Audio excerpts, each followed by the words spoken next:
देख रहे हैं आपका कंफर्टर डिजिटल चैनल, आपका सच्चा सहायक।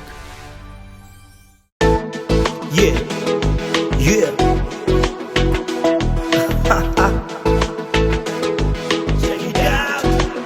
Say what? VBS, yeah, virtual Bible school. VBS, yeah, virtual Bible school. चाहे जो भी हो जाए हम दुआ करेंगे, प्रभु यीशु को ही सदा दर्शाएंगे। झुकेंगे नहीं हम पाप के आगे, कभी विश्वास में सदा जीत पाएंगे। VBS, ये वर्चुअल बाइबल स्कूल। VBS, ये वर्चुअल बाइबल स्कूल। आंसुओं की दुआ ही जय पाए, हम करे दुआ तो शैतान भागे। आंसुओं की दुआ ही जय पाए, हम करे दुआ तो शैतान भागे। शैतान की औकात क्या, मेरे यीशु कितने महान हैं। We will join the VBS, Emmanuel God with us. VBS, yeah, virtual Bible school. VBS, yeah, virtual Bible school. Hello बच्चों, welcome back to JRM VBS day 2 2025। तो बच्चों, आज डे 2 VBS में आप लोगों से मिलकर मुझे बहुत ही खुशी हो रही है। मैं हूँ आपकी जेनिफर। अरे अशीना कहाँ चली गई? वक्त भी हो गया है। अच्छा, अशीना दीदी आते ही हम शुरू कर देंगे। तो हमारे छोटे दोस्तों, आप हमारा ये कार्यक्रम हमारे जीजस रिडीम सोशल मीडिया के प्लेटफॉर्म पर लगातार देख रहे हो। अपने दोस्तों को भी इस कार्यक्रम से जोड़ना, और आप सभी का इस VBS के डे 2 में प्रेम भरा स्वागत है। अरे आशी, आ गई तुम? आने में इतनी देर क्यों हो गई? मेरी तो सांस फूल रही है। रुक जाओ मैं बताती हूँ। पहले बच्चों को वेलकम कर लेते हैं। पहले उन्हें वेलकम कर लेते हैं। वेलकम तो कर लिया है। तुम एक्टिविटीज के बारे में बोल दो। एक्टिविटी? ओके बच्चों, कल के दिन में आपने बहुत ही अच्छे क्राफ्ट एक्टिविटीज बनाकर अपलोड किए थे और वो बहुत बढ़िया थे। और आज जो एक्टिविटीज होने जा रहे हैं, #JRM VBS 2025, उसी में अपलोड करना, और बस तभी हम आपके एक्टिविटीज यहाँ डिस्प्ले कर पाएंगे। हाँ बच्चों, हमने और एक सेगमेंट के बारे में कहा था, लव फीस्ट सेगमेंट। मतलब हमसे जितना बन पड़े उतना गरीब लोगों की मदद करनी है, और जो आप हेल्प करते हो तो उसके फोटोज और वीडियोस निकाल कर भेजिए। स्क्रीन पर दिखने वाले व्हाट्सएप नंबर पर सेंड कीजिए। तब लास्ट में लव फीस्ट सेगमेंट में हम उन्हें डिस्प्ले कर सकेंगे। अच्छा आशी, डे 1 में हमने क्या क्या देखा, तुम्हें याद है क्या? डे 1, हाँ, चंगा करने वाला। यस, चंगा करने वाला। प्रभु यीशु ने हमारे सारे पापों को अपने ऊपर उठा लिया है और हमारे पापों के लिए उन्होंने अपनी जान दी। तो डे 2 में हम लोग क्या देखने जा रहे हैं? जूडा की एंट्री हो रही है। Yes, welcome Judah. Praise the Lord बच्चों, इस डे 2 BBS में आप सभी लोगों को यीशु मसीह के नाम में स्वागत करता हूँ। अशीना, तुम्हें आने में देरी क्यों हो गई? अब क्या बताऊं जूडा, वो मैं आज घर से वक्त पर तो निकली थी और यहाँ VBS को ही आ रही थी, और वहाँ पर एक छोटे भाई को देख लिया। वो छोटा भाई थोड़ा घबराया हुआ लग रहा था। मैंने उससे वजह पूछी तो उसने कहा कि गूगल मैप के भरोसे में वो राह भटक गया है और रास्ते पर ही उसका इंटरनेट कनेक्शन कट हो गया था। इसीलिए उसे कुछ समझ में नहीं आया और वो एक तालाब के पास में खड़ा था। उसने पूछा, दीदी मेरी मदद कीजिए। तो मैंने उससे एड्रेस पूछा और उसने दिखाया तो वो मेरे घर के पास का ही एड्रेस निकला। हाँ, तो मैंने कहा कि तुम मेरे साथ आओ, और मैंने उसे अपने घर के पास के लोकेशन में छोड़ा और वहाँ से आने में बड़ी देर हो गई। सब लोग अशीना के लिए तालियां बजाएंगे। अशीना दीदी ने आज सुबह सुबह एक छोटे दोस्त की हेल्प की है। उसने हेल्प की है। बच्चों, आज हम लोग जिस विषय पर कार्यक्रम देखने वाले हैं, ये उन लोगों के बारे में है जो कहते हैं कि मुझे आगे कदम बढ़ाने का मार्ग ही नहीं मिल रहा। ऐसे लोगों का मार्गदर्शन करने वालों के बारे में हम देखेंगे। मैंने अपनी 10वीं पूरी कर ली है, 12वीं पूरी कर ली है, आगे मैं क्या करूं? मेरे आगे की पढ़ाई के लिए मैं क्या करूं? ऐसा कहने वाले जिन लोगों को मार्ग नहीं मिल रहा, क्या ऐसे कोई भाई या कोई बहन है? तो आपको मार्ग दिखाने वाले किसी के बारे में आज का ये कार्यक्रम होने वाला है। ये कार्यक्रम हर उम्र के लोग देख सकते हैं। अगर कोई कहता है कि हम मुश्किलों में हैं, कर्ज की समस्या में हैं, इसमें से कैसे उभरें, ऐसा सोच रहे हो क्या? तो आपका मार्गदर्शन करने वाले, मतलब कि मार्गदर्शक प्रभु यीशु के बारे में आज हम लोग हमारे कार्यक्रमों में देखेंगे। तो आज का थीम है मार्गदर्शक। ओके, JR किड्स तो स्टेज पर चढ़ने के लिए बिल्कुल तैयार है। उतरने के लिए तैयार हो जाए। Yes, over to singing session.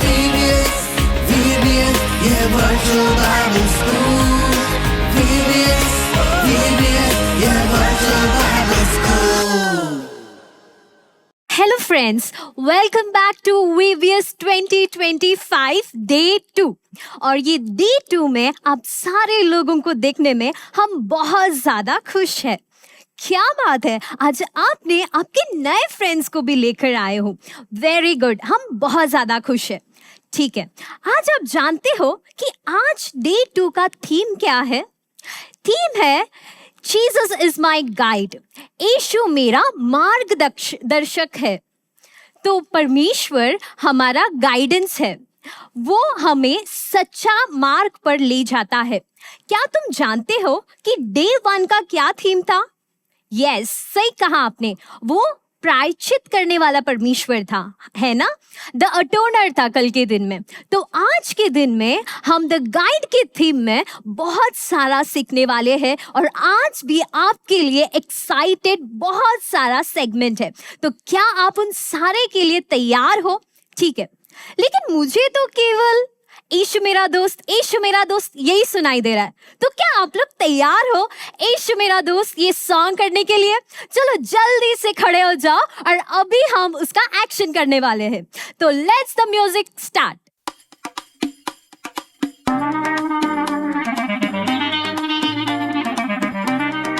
Superb!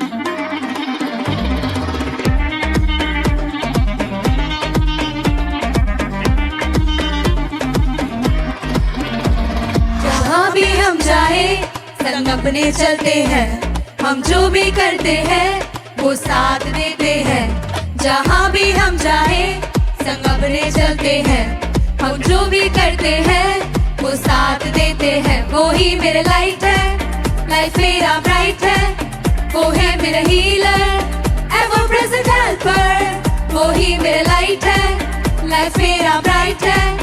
वो है मेरा हीलर, ever present helper। यीशु मेरा दोस्त चलता हमेशा, यीशु तेरा दोस्त देता भरोसा।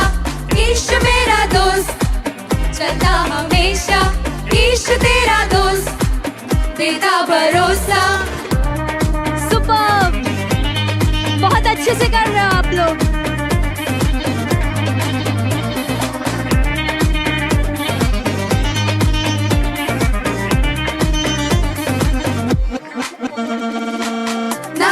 कट आउट, ना कोई पोस्टर, ना कोई टीवी, ना ही कोई स्टेटस। ना कोई कट आउट, ना कोई पोस्टर, ना कोई डीपी, ना ही कोई स्टेटस। कन्फेशन हो तो यीशु चले कांस्टेंट, देंगे वो कॉन्फिडेंस, बन जाए वो कॉम्प्लीमेंट। कन्फेशन हो तो यीशु चले कांस्टेंट, देंगे वो कॉन्फिडेंस, बन जाए वो कॉम्प्लीमेंट। यीशु मेरा दोस्त चलता हमेशा, यीशु तेरा दोस्त देता भरोसा। यीशु मेरा दोस्त चलता हमेशा, यीशु तेरा दोस्त देता भरोसा। फैंटास्टिक!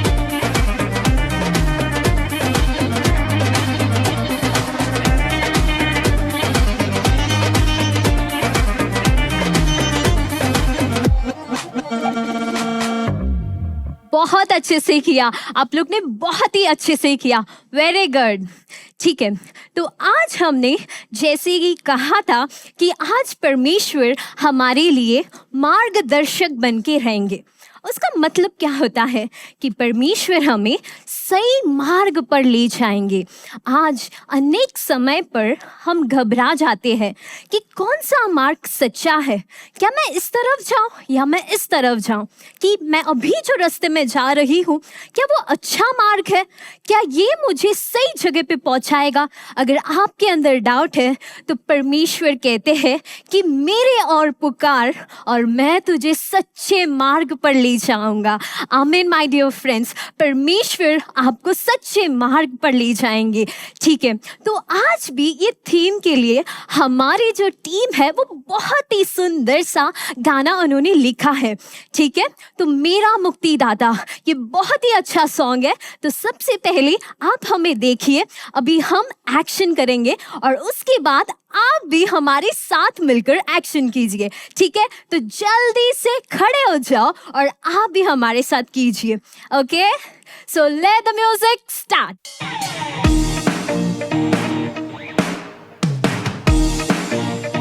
Come on.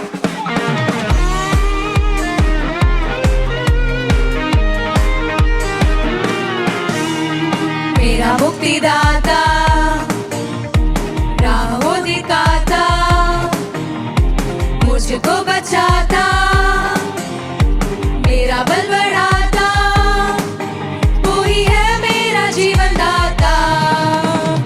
यीशु यीशु यीशु, वो है यीशु यीशु यीशु, वो है यीशु यीशु यीशु, वो है यीशु यीशु यीशु। He's my healer, He's my guidance, He's my shield, He's my strength, He is my life giver. He is Jesus, Jesus, Jesus, He is Jesus, Jesus, Jesus, He is Jesus, Jesus, Jesus, He is Jesus, Jesus, Jesus. Okay अभी आपने ये song सुना कि मेरा मुक्तिदाता, हमारा मुक्तिदाता केवल यीशु है। जैसे अभी हमने ये सॉन्ग सुना था, वही मेरा स्ट्रेंथ है, वही मेरा मार्गदर्शक है और वही मुझे चलाता है। तो ठीक है, अभी आप हमारे साथ सीखिए और उसके बाद हम सारे लोग मिलकर करेंगे, ठीक है? तो ये गाना सबसे पहले कहता है कि यीशु जो है मेरा मुक्तिदाता है, ठीक है? और फिर वो राह दिखाता है हमें, ठीक है? और उसके बाद जो है राइट साइड में आपको मिलके मुझको बचाता है, ठीक है? जब प्रभु बचाता है तो हमें राइट साइड में ऐसा करना है। फिर मेरा बल बढ़ाता है, ठीक है? मेरा बल बढ़ाता है, फिर वो ही है जीवन दाता में, ऐसा आपको करना है, ठीक है? उसके बाद यीशु जो है राइट साइड में ऐसा करेंगे, फिर लेफ्ट जाएंगे, फिर ऐसे और राइट एंड लेफ्ट। तो सबसे पहले आपको राइट फिर लेफ्ट करना है, ठीक है? और हम इसको पहली बार हिंदी में कर रहे हैं, फिर दूसरी बार उसी तरह हम इंग्लिश में करें, ठीक है? तो he is my healer and then he is my guidance, he is my shield, ऐसा करना है, and he is my strength, ठीक है? फिर से जो है जीसस जीसस सेम करना है, and then right and then left, ठीक है? एक बहुत ही सिंपल सा एक्शन है और मैं विश्वास करती हूँ कि आप सारे लोग तो बहुत ही टैलेंटेड हो और बहुत ही जल्दी आपने सीख लिया है, ठीक है? क्या बात है कि हमारे साथ बच्चों के साथ साथ पेरेंट्स भी है और ग्रैंड पेरेंट्स भी है। वाह! तो चलिए हम एक कंपटीशन रखते हैं कि बच्चे अच्छे से कर रहे हैं कि पेरेंट्स, कि दादा दादी लोग भी खड़े होके हमारे साथ एक्शन कर रहे हैं। वाह! ठीक है, तो चलो हम लोग करते हैं फिर से। क्या आप लोग तैयार हो? मुझे तो आवाज नहीं सुनाई दे रहा है। क्या आर यू गाइस रेडी? तो जोर से बोलिए कि हाँ हम रेडी हैं, ठीक है? तो चलो जल्दी से खड़े हो जाओ और हम फिर से ये एक्शन सारे लोग मिलके करने वाले हैं, okay? So let the music start. Come on.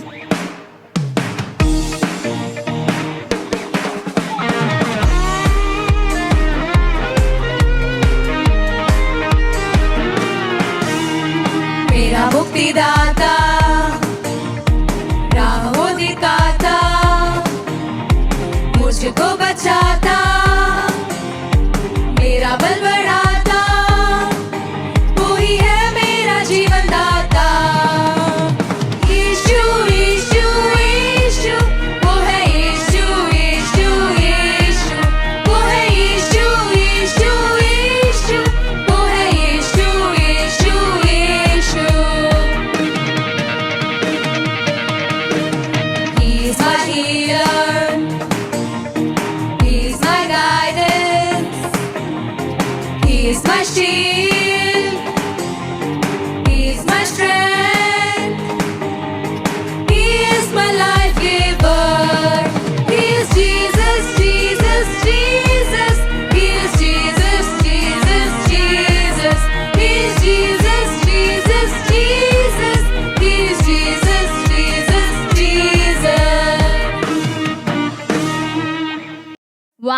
बहुत ही अच्छा आप सारे लोग ने किया।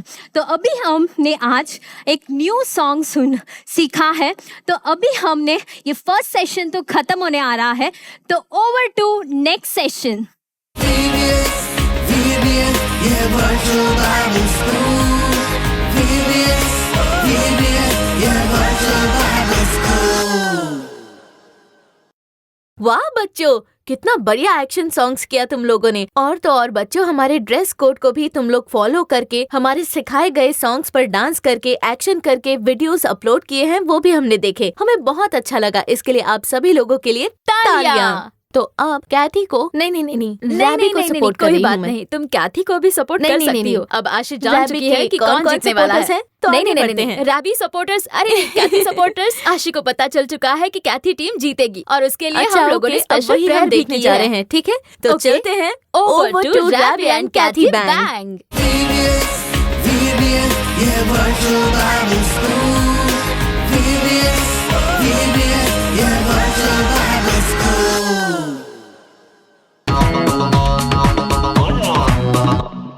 हेलो बच्चों, कल के दिन हम लोगों ने कई इंटरेस्टिंग गेम्स देखे। अब इस समय भी आप लोगों का एक फेवरेट गेम ही हम लोग खेलने जा रहे हैं। जानना चाहते हो वो क्या है? Any guesses रैबी? कौन सा गेम होने वाला है, आप ही बता दीजिए। पता है क्या गेम है? हम लोग यहाँ पर क्रिकेट खेलने वाले हैं। ये बहुत मजा आने वाला बढ़िया। है। हमारे सारे फ्रेंड्स बेसब्री से इंतजार कर रहे हैं। अब इन दोनों टीम, रैबी टीम और कैथी टीम ने कितने पॉइंट स्कोर किए हैं उसके बारे में हम लोग स्क्रीन पर दिखाने वाले हैं। तो इस समय हम जो गेम्स खेलने वाले हैं उसका मैं रूल बताने वाली हूँ।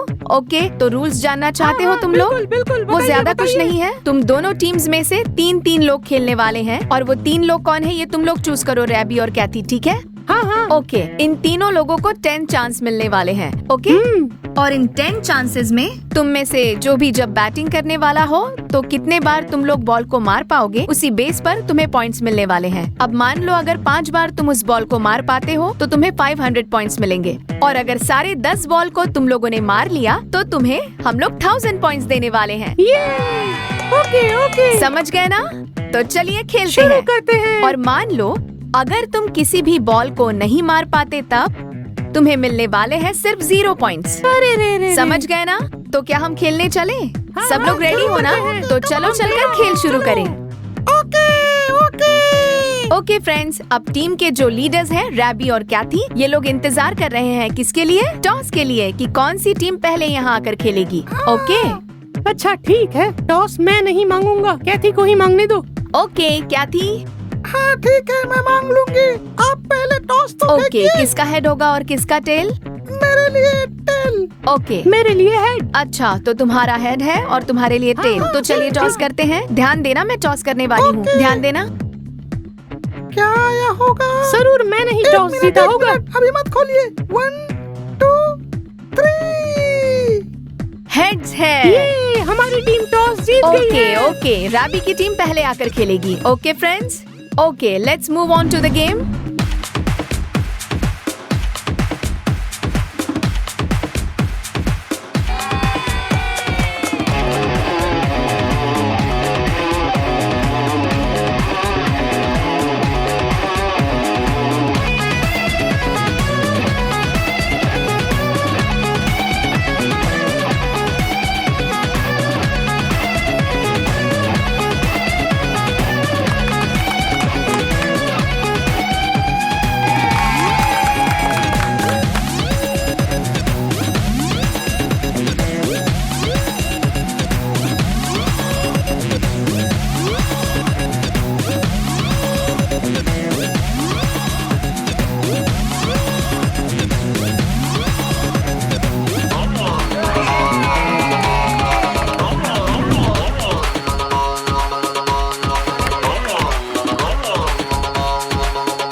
बहुत ही मजेदार गेम रहा और किसने जीता है यही आप लोग पूछ रहे हो ना, पर दोनों ही टीम ने 200 पॉइंट्स इक्वली स्कोर किए हैं। तो हम एक काम करने जा रहे हैं, इन दोनों को ही इक्वली और एक चांस देते हैं। उस चांस में जो जीत जाएगा वही टीम विनर होगी, ठीक है ना फ्रेंड्स?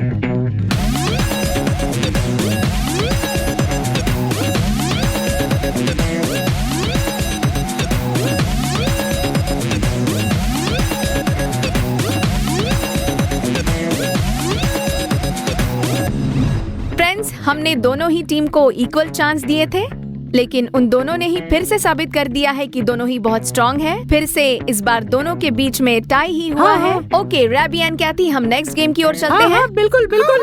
ओके फ्रेंड्स, हम नेक्स्ट गेम की ओर चलते हैं। अब तक हम लोग बड़े मजे से क्रिकेट खेल रहे थे, अब हम नेक्स्ट गेम की ओर चलेंगे। उससे पहले हम हमारे दोस्तों से एक क्वेश्चन पूछेंगे। फ्रेंड्स, तुम लोगों का कुछ एम है? हाँ है। अच्छा, तुम्हारा क्या एम है? जज। जज, वाओ सुपर। हाँ। और तुम्हारा? IAS officer. IAS officer, oh wow very good. तुम लोगों को तुम्हारे एम को अचीव करने के लिए ऑल द बेस्ट, और एम अचीव करके दिखाना, ठीक है? अब हमारे गेम और इस सवाल के बीच में क्या कोई कनेक्शन है? कैसा कनेक्शन? कैसा कनेक्शन? हम तो सिर्फ केबल कनेक्शन जानते हैं। हाँ। ए रवि, तू अपना मुंह जरा बंद रखेगा? अरे ऐसा क्या कह दिया मैंने कैथी? अच्छा ठीक है, बस करो। इसके बीच में क्या कनेक्शन है बताती हूँ। जब कोई टारगेट अचीव करनी होती है तो हम क्या करते हैं? सबसे पहले क्या करते हैं? हमें फोकस करना चाहिए। उसके बाद कंसंट्रेट करना चाहिए, तभी हम उस टारगेट को अचीव कर पाएंगे। और आज का हमारा गेम भी उसी से मिलता जुलता है। कंसंट्रेट करके एम को टारगेट करने वाले हैं। अब हम जो खेल खेलने जा रहे हैं उसका नाम है target shoot. Target shoot, super. Okay, मैं रूल्स बता देती हूँ, और वो ये है कि पीछे वुडन टारगेट्स होंगे, बड़े होंगे और छोटे भी होंगे। अगर बड़े आकार को टारगेट करोगे तो 100 पॉइंट्स मिलेंगे, समझ गए ना? और अगर छोटे वुड को टारगेट कर दिया तो तुम्हें मिलेंगे 200 पॉइंट्स। इन वुडन टारगेट्स को टारगेट करने के लिए हम तुम्हें 5 चांस देने जा रहे हैं, समझ गए ना? एक टीम को 10 चांस। तो खेल शुरू करें? शुरू करते हैं? ओके, तो खेल शुरू करते हैं। चलो बच्चों।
वाओ, कैथी टीम ने बहुत ही अच्छा परफॉर्म किया। रैबी टीम ने भी बहुत अच्छा किया। Super, wow very good. जो एडवाइस दिया था मैंने उसको मन में रखकर कंसंट्रेशन के साथ निशाना बनाया। वेरी गुड कैथी टीम। यस, इसी तरह अपने एम को अचीव करने के लिए हार्ड वर्क करना चाहिए। ओके बच्चों, हमारे फ्यूचर एम को अचीव करने के लिए हार्ड वर्क करना होगा। ओके, तो अब जो गेम हुआ था उसके लिए हम कैथी टीम को देने जा रहे हैं 100 पॉइंट्स। बढ़िया बढ़िया, थैंक यू। इससे पहले खेले हुए गेम्स को मिलाकर आज कुल मिलाकर कैथी टीम को मिले हैं पूरे 300 पॉइंट्स। बढ़िया बढ़िया। और दूसरी और रैबी टीम को मिलते हैं 200 points. Okay, super super super. अब डे 1 और डे 2 के स्कोर्स मिलाकर स्कोर बोर्ड में दिए गए हैं, देख लो। फ्रेंड्स, तुम्हारी फेवरेट टीम रैबी टीम है या कैथी टीम है? ओके फ्रेंड्स, कल फिर से एक इंटरेस्टिंग गेम में हम लोग फिर से मिलने वाले हैं। Until then, bye. VBS, yeah, virtual Bible school. VBS, yeah, virtual Bible school. तो तो बच्चों, आप लोगों ने गेम्स देखा, कौन जीता? हम जीते, हम लोग ही जीते हैं। जिन लोगों ने कैथी टीम को सपोर्ट किया था वही आज जीते हैं। पर कुछ लोगों ने कहा था कि हम जीतेंगे, रैबी की टीम आज जीतेगी, बहुत सपोर्ट किया था। क्या बात है, अशीना स्टेज पर है भी या नहीं? हाँ, यहीं पर हूँ। बोलो अशीना, आज कैसा गेम रहा? एक्चुअली जेनी, बात ये है कि पानी पियोगे नहीं, तुम? कोई बात नहीं। जो फर्स्ट गेम था वो तो टाई हुआ था, और सेकंड हाँ। गेम में हमने डिस्कस किया कि फर्स्ट गेम टाई हो गया है। अगर सेकंड गेम में वो हार गए तो उन्हें बहुत बुरा लगेगा, इसीलिए हम क्या करते हैं, जाने देते हैं। अगर इतना अच्छा ख्याल था तो टाई भी नहीं होने देना चाहिए था। हाँ, वही तो, टाई हो गया, इसीलिए तो सेकंड गेम में हम लोगों ने जाने दिया, क्योंकि प्रभु ने हमें यही तो सिखाया कि दूसरों की मदद करनी चाहिए। अच्छा, जाने दिया? हाँ जाने दिया ना? हाँ। अच्छा, जाने दिया ना? हाँ, बिल्कुल। 3 दिन रैबी टीम मतलब अशीना दीदी की टीम हमारे लिए हारने जा रही है। क्या नो, बात है? कल से हम अपना ओरिजिनल गेम अरे दिखाने नहीं, वाले नहीं, हैं। प्रभु ने भी तो कहा है कि बात को जाने देना नहीं, चाहिए। नहीं, कल से हम जीतेंगे ही जीतेंगे। कल से तुम देखना। हाँ, तो पर अगर कल भी कैथी टीम जीतती है तो तुम आकर ये मत कहना कि मुझे भी कैथी टीम में आना है। ओके, वो देखते है हैं ना? कल। क्योंकि हम हमारी टीम में तुम्हें अलाउ नहीं कोई करेंगे। बात नहीं। सही कहा ना दोस्तों? अच्छा, ओके, अब हम आगे क्या देखने वाले हैं? हाँ, नेक्स्ट हम टेस्ट मनी देखेंगे। हाँ, कल भी हमने देखा था कि एक छोटे भाई ने जो मोबाइल का काफी एडिक्ट हुआ था, उसने कितनी अच्छी गवाही दी। हमने देखा कि परमेश्वर ने कैसे उसे बदला, तो उसी तरह आज हमें गवाही आज हम देखेंगे। एक छोटी बहन की गवाही देखने जा रहे हैं, और वो छोटी बहन मूवी एडिक्शन से कैसे बाहर निकली उसके बारे में है। और अब हम देखेंगे कि कैसे वो प्रभु यीशु के लिए गवाही बनी है। Over to testimony time. VBS, ये virtual Bible school. VBS, ये virtual Bible school. मेरा नाम मारिया है, मैं 8वीं कक्षा में पढ़ रही हूँ। मेरा एक बड़ा भाई है, मेरी माँ इंजीनियर है और मेरे पिता बिजनेसमैन हैं। हम बेंगलुरु में रहते हैं। लॉकडाउन से पहले मैं रोजाना 15 घंटे तक फिल्में देखा करती थी, दिन में 5 फिल्में। मैं और मेरा भाई मिलकर तय करते थे कि कौन सा चैनल देखना है। मेरी माँ चाहे डांटे या मारे, मैं फिर भी फिल्में देखती थी। वो टीवी देखने की इतनी आदी हो चुकी थी कि उसे ठीक ठीक पता होता था कि किस चैनल पर किस समय कौन सी फिल्म आने वाली है। मैंने कितनी बार समझाया, डांटा, सजा भी दी, फिर भी वही हाल रहा, क्योंकि हम काम पर चले जाते थे और घर में पूरा नियंत्रण उन्हीं के पास होता है। यही हाल चलता रहा। सुबह में मैं 7:30 बजे घर से निकल जाती हूँ और शाम 5:30 बजे टीवी पर हमेशा फिल्म ही चलती रहती है। फिल्म देखे बिना रहना नामुमकिन है। फिल्म ही मेरी जान है। अगर मुझे देखना पसंद नहीं भी हो तो भी मैं फिल्में देखती थी। कोई भी चीज मुझे उकसाती है, देखो देखो, और फिर सुबह से रात तक रिमोट मेरे हाथ में ही रहता था। कई बार मैंने क्या किया, वो रिमोट लेकर छुपा दिया। मैंने तो रिमोट तक तोड़कर फेंक दिया था, इतना गुस्सा आता था मुझे। और गुस्सा आना बहुत स्वाभाविक बात है, ऐसे में क्या किया जा सकता है। बच्चे क्या करते थे, अब तो ऐप्स आ गए हैं, टीवी रिमोट ऐप, उसे डाउनलोड करके मोबाइल से ही टीवी को ऑपरेट कर लेते हैं। बच्चे ऐसे ही करते हैं, समझते नहीं हैं। सिर्फ फिल्में ही नहीं, मैं तो कैंडी क्रश गेम की भी आदी थी। मेरी माँ मुझे मोबाइल नहीं देती थी, लेकिन मैं खुद ही चुपके से खेलती थी। माँ डिलीट कर देती, फिर भी मैं खुद ही इंस्टॉल करके खेलती थी। मैं कैंडी क्रश खेले बिना नहीं रह सकती थी। ये हर दिन का टारगेट बन गया था। आज इतना देखना है, आज इतना खेलना है, जैसे कोई लक्ष्य तय करके खेल रही थी। इतना ज्यादा क्या करे, कितना, हमसे क्या ही हो सकता है, ये सोचते थे। ऐसे ही समय में मोहन सिंह लाजरस अंकल का कार्यक्रम मेरी माँ ने देखा। उन्होंने मुझे भी बैठकर देखने को कहा, लेकिन मुझे बिल्कुल भी इच्छा नहीं थी। मैं बोर हो जाती थी। इन बच्चों को बैठाकर कार्यक्रम दिखाना मेरे लिए एक बड़ा संघर्ष था। अरे ओ 2 घंटे देखना है क्या इसे, इस तरह की बातें करते थे। मैं तो जबरदस्ती ही इन्हें बैठाकर दिखा रही थी। लेकिन जब भी मुझे अगली फिल्म देखने की इच्छा होती थी तभी मैं बैठती थी। लेकिन मोहन अंकल जो गवाही सुनाते थे वो मेरे लिए बहुत उपयोगी थी। उनके संदेश भी मेरे लिए बहुत मददगार रहे। एक बार अंकल ने कहा, शैतान मोबाइल के जरिए प्रवेश करता है। तब मैंने अपने मोबाइल से कैंडी क्रश गेम को डिलीट कर दिया। जब मैं प्रार्थना कर रही थी, किसी ने मुझे कहा फिल्में देखना छोड़ दो। तब मैंने रोते हुए प्रार्थना की और अगली सुबह जब मैंने टीवी देखा, मुझे बिल्कुल भी टीवी देखने की इच्छा नहीं हुई। उसने पूरी तरह से फिल्में देखना छोड़ दिया, बिल्कुल पूरी तरह। अब वो खुद ही दूसरों से कहती है ये सब नहीं करना चाहिए। वो सब नहीं करना चाहिए। सच कहूँ तो इतना बड़ा बदलाव हो सकता है, ये बात शुरू में तो मुझे खुद भी एक झटके जैसा लगा। उस दिन से मैं रोजाना प्रार्थना करती हूँ। रविवार को मैं उपवास करती हूँ, अन्य भाषाओं में प्रार्थना करती हूँ। जब मैं अपने कमरे में अकेले प्रार्थना करती हूँ तब यीशु मुझे स्पष्ट रूप से कहते हैं कि किन विषयों के लिए प्रार्थना करनी है। अब मैं अपने दोस्तों को भी यीशु के बारे में बताती हूँ। तुम परमेश्वर को फूल क्यों चढ़ाती हो? उसने मुझसे ऐसा पूछा। वो तो जीवित परमेश्वर हैं, फिर उन्हें फूल क्यों चढ़ाते हो? उसने कहा, अगर हमें किसी व्यक्ति से बहुत प्रेम हो तो हम उन्हें फूल चढ़ाकर सम्मान करते हैं। मैं अगर पढ़ाई के लिए विदेश चली गई तो क्या मेरी फोटो पर तुम फूल चढ़ाओगी? ऐसा उसने मुझसे पूछा। उस सवाल का जवाब देना मेरे लिए आसान नहीं था। अब हम फूल नहीं चढ़ाते क्योंकि उस बच्ची को जवाब देना पड़ेगा। इसी सोच के कारण हमने फूल चढ़ाना बंद कर दिया। मेरे जीवन में इतना बड़ा बदलाव लाने वाले यीशु को मैं धन्यवाद देती हूँ।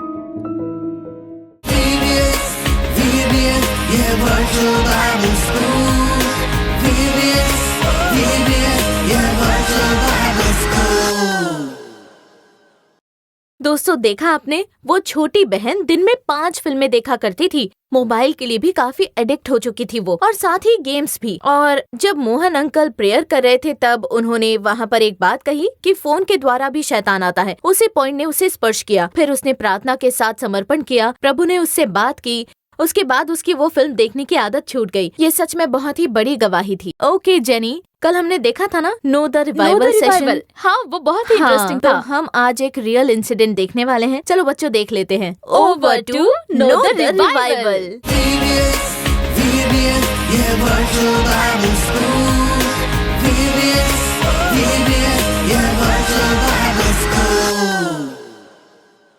साधु सुंदर सिंह 3 सितंबर 1889 को पंजाब के लुधियाना में एक सिख परिवार में सुंदर सिंह का जन्म हुआ। उनका जीवन एक अद्भुत आत्मिक यात्रा थी, खोज, परिवर्तन और मसीही के प्रेम की गवाही।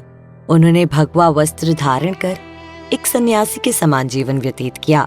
भारत की आजादी से पहले ही उन्होंने मसीही का संदेश न केवल भारत में बल्कि तिब्बत, चीन और कई पश्चिमी देशों में भी पहुंचाया।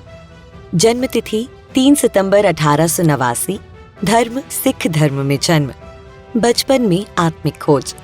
बचपन से ही सुंदर सिंह में गहरी आत्मिक प्यास थी। उन्होंने हिंदू, बौद्ध और इस्लामी धर्म ग्रंथों का अध्ययन किया, परंतु मन को शांति कहीं नहीं मिली।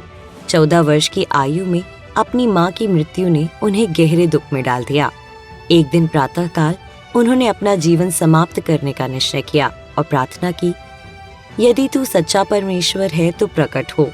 उसी क्षण उन्होंने यीशु मसीह का दर्शन किया। इस अनुभव ने उनका जीवन हमेशा के लिए बदल दिया। 15 वर्ष की आयु में उन्होंने मसीही विश्वास को स्वीकार किया और पिता के विरोध के बावजूद घर छोड़ दिया। सन्यासी जीवन। उन्होंने तय किया कि वे पारंपरिक मिशनरी के रूप में नहीं बल्कि भारतीय सन्यासी के रूप में मसीह की गवाही देंगे। उन्होंने भगवा वस्त्र पहना, पैदल यात्रा की और सुसमाचार को गांव-गांव तक पहुंचाया। उन्होंने एक तपस्वी जीवन जिया, केवल आवश्यक भोजन और बाकी समय ध्यान, प्रार्थना तथा सिखाने में समर्पित रहे। सेवकाई और यात्राएं।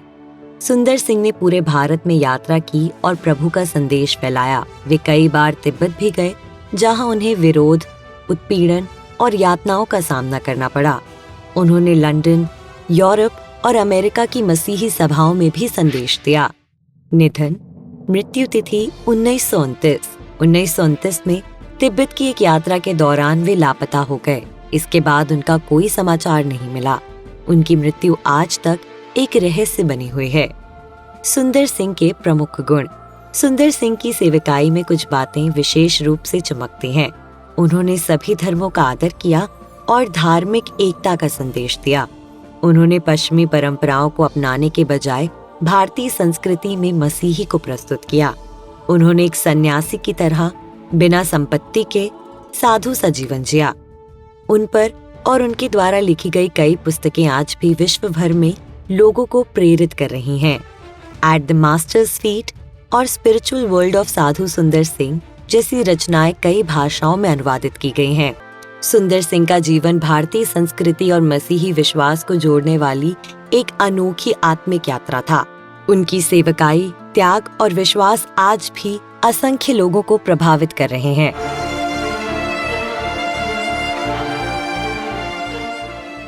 VBS, yeah, virtual Bible school. VBS, yeah, virtual Bible school. हाय बच्चों, आप सब कैसे हैं? आप सभी को देखकर बहुत खुशी हो रही है और मुझे उम्मीद है कि आप सब लोग भी खुश होंगे। आज भी हमने एक नई मिशनरी के बारे में सीखा है ना?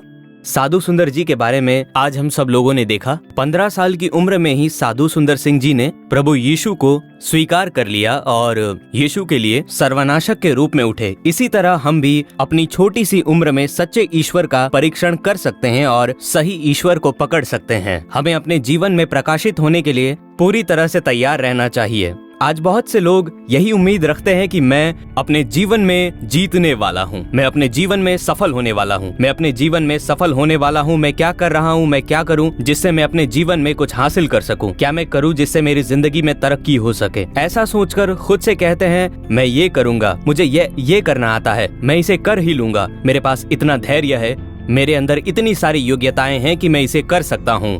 क्या आप लोग जानते हैं, लोग अपने ही ज्ञान और समझ पर भरोसा रखकर आगे बढ़ते हैं। वे कहते हैं कि मुझे ये आता है, मैं ये जरूर करूंगा, और वे दौड़ना शुरू कर देते हैं। पर जब वे दौड़ते हैं तब क्या होता है? सब कुछ ठीक चल रहा है ऐसा लगता है, सब कुछ सामान्य जैसा लगता है। कुछ दूरी तक तो आपको ऐसा लगता है कि मैं सही दिशा की ओर जा रहा हूँ, लगता है कि मैं खुश हूँ और बहुत अच्छा कर रहा हूँ और आगे बढ़ रहा हूँ। थोड़ी ही देर में जब जीवन को देखेंगे तो क्या होता है जानते हैं? जैसे उनका जीवन ही नहीं बचा। भाई आप क्या सोचते हैं? कुछ भी बस यूं ही बोल देंगे क्या?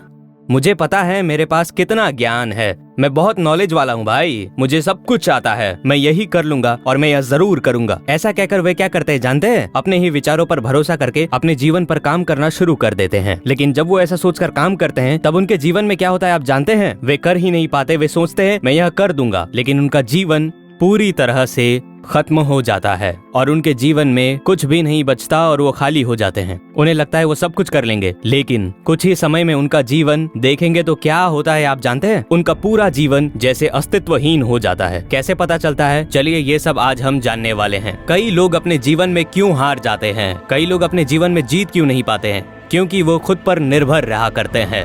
उनको अपनी समझ पर भरोसा होने के कारण वो हार जाते हैं। और अगर हमें सही मार्ग का पता लगाना है तो जानते हैं सबसे पहले क्या करना है? सबसे पहले क्या सही है उसका पता लगाना होगा हमें। देखिए आजकल के लोग क्या करते हैं, उन्हें कहीं जाना है, उन्हें वहाँ का रास्ता नहीं पता होता तो वो किस चीज का इस्तेमाल करते हैं? हम सभी इस बात को अच्छे से जानते हैं, वो है गूगल मैप। सही कहा ना? जब हम गूगल मैप्स में ढूंढते हैं तो क्या होता है? हम सोचते हैं गूगल मैप में जो हमने देखा वो हमें सही रास्ते पर ले जाएगा। हम बिल्कुल ऐसा ही सोचते हैं, है कि नहीं? हम ऐसा ही सोचते हैं। ठीक है, मैं आगे आप लोगों को बताता हूँ। मेरे पास गूगल है, अगर मैंने गूगल में देखा तो सब कुछ ठीक हो जाएगा और हम उस मैप पर भरोसा करके आगे बढ़ते हैं। लेकिन वो मैप भी कई बार हमें गलत रास्ते पर ले जाता है। पर हम सबके पास स्वयं हमारे प्रभु यीशु है जो कि हमें कभी भी गलत रास्तों पर नहीं लेकर जाते हैं, परंतु वे हमेशा सही मार्ग पर हमें लेकर जाते हैं। अब जरा सोचिए, यह आपकी जिंदगी है, यह आपकी जीवन यात्रा है। कई बार हम सोचते हैं मेरी जिंदगी, मैंने इसे सोच समझ कर प्लान किया है, ठीक है। इसके बाद आप सोचेंगे अब मैं यही करने वाला हूँ। आप सोचते हैं मैं ये कर रहा हूँ, मैं ये कर सकता हूँ। जब आप ये सोचकर आगे बढ़ते हैं तो जानते हैं आपकी जिंदगी क्या होती है? वो बस आपके हाथ में है ऐसा लगता है, लेकिन अचानक से आपकी जिंदगी बदल जाती है। ओह, आप सोचते हैं अरे मेरी जिंदगी तो यही थी ना, मैंने तो इसे सोच समझ कर रखा था, और अचानक आप सोच में पड़ जाते हैं ये क्या हो गया। कभी कभी आप सोचते हैं ठीक है, कम से कम इतना तो मिला, अब इसके बाद मैं इसे सही तरीके से आगे बढ़ा सकता हूँ। आप सोचते हैं अब मैं हमेशा से इसी रास्ते पर चलूंगा, लेकिन अचानक से आपकी जिंदगी वहाँ से बदल जाती है। ऐसे ही जब आप अपनी समझ से कोई चीज ढूंढते हैं तब वह लगातार बदलती रहती है। आप सोचते हैं नहीं मेरी जिंदगी तो यही है, लेकिन जब अपनी जिंदगी को देखते हैं तब वो कहीं और होते हैं। फिर कहते हैं नहीं नहीं मेरी जिंदगी तो यही है। ऐसा आप बार बार सोचते हैं, लेकिन वास्तव में आपकी जिंदगी कहीं और होती है। इसी तरह कई बार आपकी जिंदगी में आप उलझन में होते हैं किस दिशा में जाना है, लेकिन जब आप यीशु के पास आकर कहते हैं यीशु पिता मेरी मदद कीजिए, यीशु पिता मुझे सहारा दीजिए आप, और जब आप उन्हें पुकारते हैं तब जानते हैं यीशु पिता आपकी जिंदगी में क्या करते हैं? सब कुछ ठीक चल रहा है ऐसा लगेगा, लेकिन अचानक आपकी जिंदगी बदलना शुरू हो जाएगी। और फिर आप सोचेंगे भाई क्या मैं सही कर रहा हूँ? क्या मेरी जिंदगी बेहतर हो रही है? क्या मेरी जिंदगी पूरी तरह से बदल रही है? कुछ समय में आपके रिश्तेदार कहेंगे अरे ये गलत है, ये करो। अगर तुम ये करोगे तो सब कुछ ठीक हो जाएगा और आप उनके कहे अनुसार सुनेंगे तो फिर आपकी जिंदगी बदलती ही रहेगी। आप उन बातों को लेकर चिंता करते हुए यीशु पिता के पास जाकर आप उनसे कहते हैं, हे यीशु पिता, मेरी मदद कीजिए, यीशु पिता मुझे सहारा दीजिए। तब जानते हैं आपकी जिंदगी में क्या होता है? आपकी जिंदगी बहुत सुंदर रूप में बदल जाती है, बहुत ही रंगीन, बहुत ही जीवंत बन जाती है और आपकी जिंदगी लगातार बदलती रहती है। आप यही सोचते हैं कि मेरे पास कुछ नहीं है, लेकिन ये सब कुछ मैं कर सकता हूँ, मैं ये जरूर करूंगा, ऐसा आप सोचते हैं। लेकिन यीशु पिता आपकी जिंदगी को पूरी तरह से सुंदर बना देंगे। कब जानते हैं? जब आप यीशु पिता पर भरोसा करते हैं, जब आप उनसे प्रार्थना करते हैं। क्या आप जानते हैं भजन संहिता 32:8 में लिखा है, मैं तुझे बुद्धि दूंगा और जिस मार्ग में तुझे चलना है वो बताऊंगा, मैं तुझ पर दृष्टि रखूंगा और तुझे सलाह दूंगा। जब आप यीशु पिता से पूछते हैं तब वे आपको दिखाते हैं कि आपको किस रास्ते पर चलना चाहिए। यीशु पिता हमें हमेशा सही मार्ग दिखाते हैं। जब हम उनके भीतर रहते हैं तब वे अपनी दृष्टि हम पर बनाए रखते हैं और हमें सलाह देते हैं। वे हमारे मार्गदर्शक बनकर हमारे साथ होते हैं। कई बार इंसानों की दी हुई सलाह बहुत सुंदर और सही लगती है, लेकिन जब उस सलाह के अनुसार हम चलते हैं तो क्या होता है? समस्याएं आती है, संघर्ष होते हैं, दुख और थकावट मिलती है। लेकिन जब यीशु पिता आपको एक सलाह देते हैं तो उनमें बहुत शांति होती है। यीशु पिता जब आपकी जिंदगी का मार्गदर्शन करना शुरू करते हैं तो उसमें आनंद होता है। आज दूसरे दिन भी उनका स्वभाव क्या है आप जानते हैं? वे मार्गदर्शक है। यीशु पिता वही है जो हमें सही रास्ते पर चलाता है और हमारा जीवन सफल बनाता है। और क्या आप यीशु पिता से पूछेंगे, मेरे यीशु पिता, क्या आप मुझे मेरी जिंदगी में क्या करना है मुझे बताइए। यीशु पिता, मुझे क्या बोलना है, मुझे क्या देखना है, मेरे कदम किस रास्ते पर चले, ये मुझे बताइए मेरे यीशु पिता। क्या आप यीशु पिता से पूछेंगे? जब आप बार बार यीशु पिता से पूछते हैं तब वो निश्चित रूप से आपकी जिंदगी को ऊंचे स्थान पर पहुंचाएंगे। बहुत ही सुंदर रूप से यीशु पिता आपको मार्गदर्शन देंगे। उन्हें पुकारिए, आज ही उनसे कहिए, मेरी मदद कीजिए यीशु पिता, मुझे आपकी जरूरत है पिता, मैं आपको दिल से पुकार रहा हूँ यीशु पिता, मुझे क्या देखना है और मेरे इन कदमों को किस ओर जाना है उसे मुझे सिखाइए यीशु पिता। ऐसा कहकर ऐसे यीशु पिता से प्रार्थना करें और जैसे जैसे आप यीशु पिता से ये मांगेंगे वैसे वैसे वो आपके जीवन को बहुत ही ऊंचाई पर लेकर जाएंगे और बहुत ही बढ़िया मार्गदर्शन करेंगे। इसीलिए आज आप उनसे मांगिए, आप मेरी सहायता कीजिए यीशु पिता, मुझे आपकी मदद की जरूरत है, ऐसे उनसे मांगिए। और अब हम जो अगला सेशन देखने वाले हैं उसमें हम प्रभु की आराधना करेंगे। प्रभु यीशु, हमें आपकी सच्चे दिल से आराधना करनी है, ऐसे प्रभु से प्रार्थना कीजिए, ऐसे आप प्रभु से कहिए। तो आइए चलते हैं अगले सेशन में वर्शिप।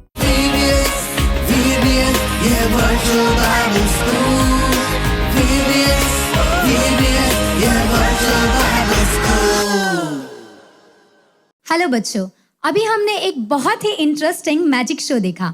आई होप वो सभी आपको बहुत पसंद आए होंगे। बट अभी हम एक मुख्य समय में प्रवेश करने जा रहे हैं, वो है परमेश्वर की आराधना का समय।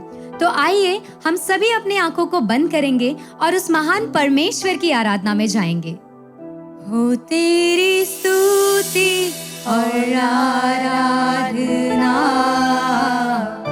करता हूँ मैं तुझसे ये प्रार्थना, महिमा से तेरी तू इस जगह को भर, जो भी तू चाहे तू यहाँ पर कर।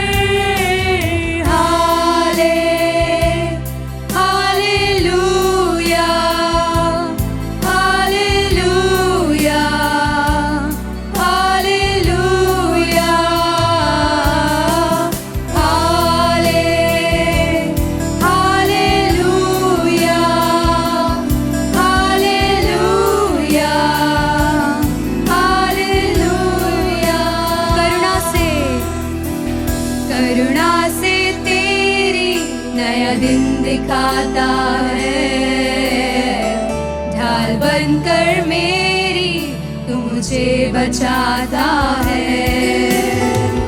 जब मैं पुकारूं तू दौड़ आता है,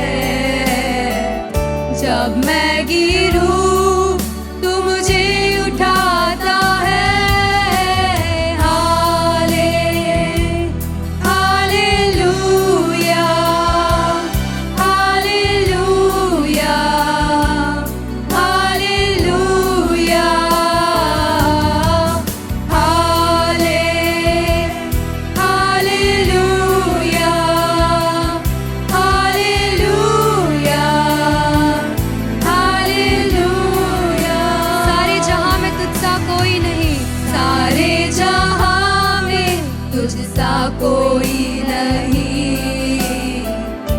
मुझको छोड़ कोई प्रभु है ही नहीं।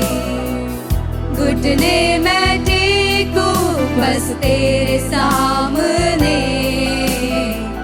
तू है मेरा प्रभु, तू मेरा पिता।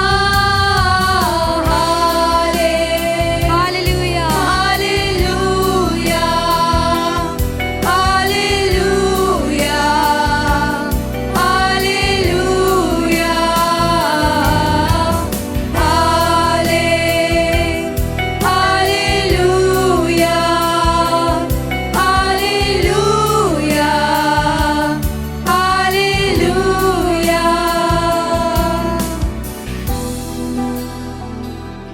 ओके फ्रेंड्स, तो अभी हमने परमेश्वर की प्रेजेंस को महसूस किया, लेकिन अब हम एक और मुख्य समय में जा रहे हैं।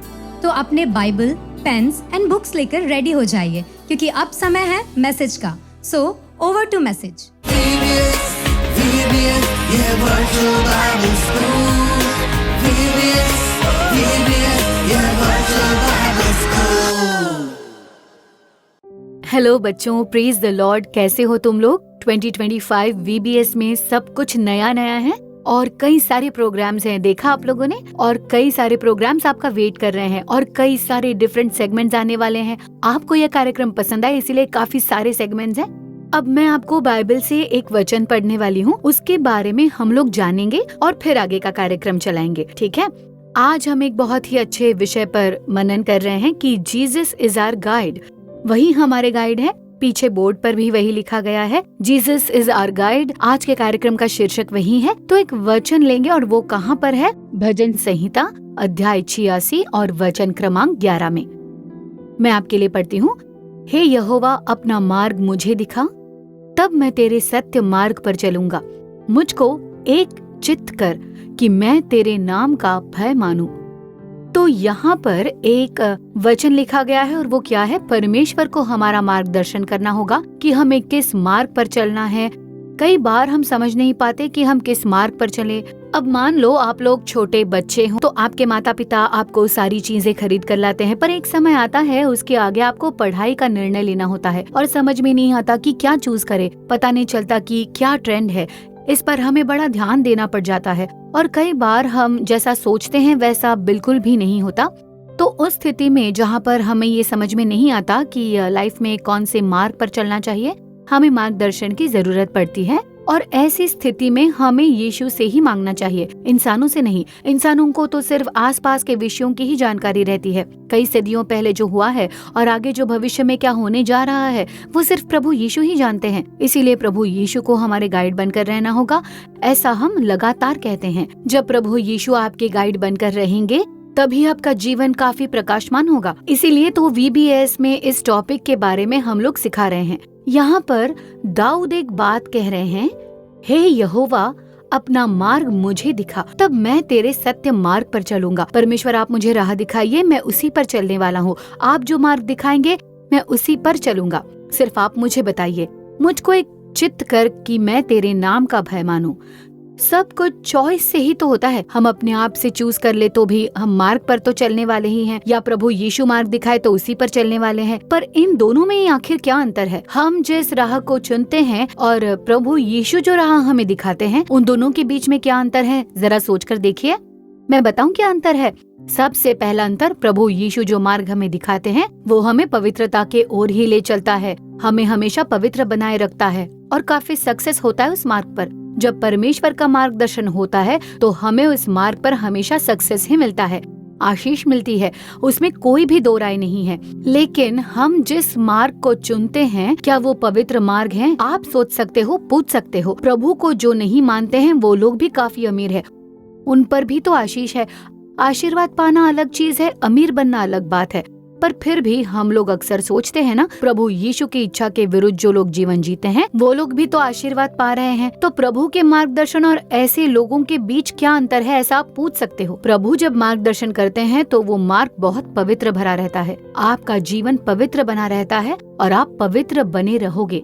प्रभु आपको पाप से दूर रखेंगे और आपकी रक्षा करेंगे। और वही प्रभु यीशु का बताया जाने वाला पहला स्टेप है। प्रभु यीशु जब मार्गदर्शन करेंगे तो पहला स्टेप पता है क्या होने वाला है? प्रभु आपको पवित्र बनाए रखते हैं, वो मार्ग पवित्र रहता है।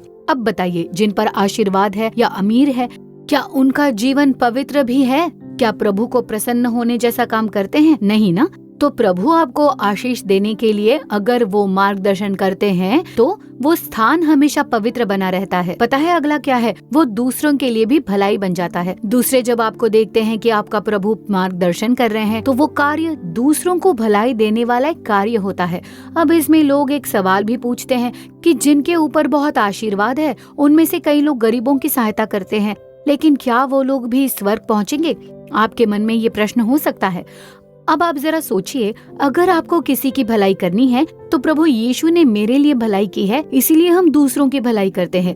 ऐसा एक हृदय ही सच में भलाई करने का एक आधार होता है। ठीक है, कोई भी सहायता कर सकता है। जिनके पास बहुत पैसा है वो सहायता कर सकते हैं, लेकिन हमारे और दूसरों के बीच में जो फर्क है वो क्या है कि प्रभु यीशु ने आज मेरे लिए एक भलाई की है। आज उन्होंने मुझे खाने पीने दिया है, इसलिए मैं दूसरों की भलाई कर पा रहा हूँ। मुझे आज पहनने के लिए प्रभु ने कपड़े दिए हैं, इसलिए मैं उनकी मदद कर रही हूँ। प्रभु यीशु ने मेरे बर्थडे में मुझे ये गिफ्ट लेकर दिया है। प्रभु यीशु ने मेरे लिए भलाई की है, इसलिए मैं दूसरों की भी भलाई कर रही हूँ। ऐसे अपने हर एक कार्य को यीशु मसीह के हाथों में अर्पण करके ही करना भलाई है। अगर आपको यीशु किसी कार्य में मार्गदर्शन कर रहे हैं तो निश्चय ही उस मार्ग से दूसरों की भलाई होने वाली है। अब पता है तीसरा क्या है? जब प्रभु आपका मार्गदर्शन करेंगे तो निश्चय ही वो आपको स्वर्ग के मार्ग पर ले चलेंगे। यीशु जिस मार्ग पर चलते हैं और आपको चलाते हैं उससे स्वर्ग का स्थान पक्का है। अभी आप सोच सकते हो कि आप सच्चाई में बने रहो और प्रभु की बात मानकर एक पवित्रता भरा जीवन जो दूसरों के लिए एक उदाहरण साबित हो,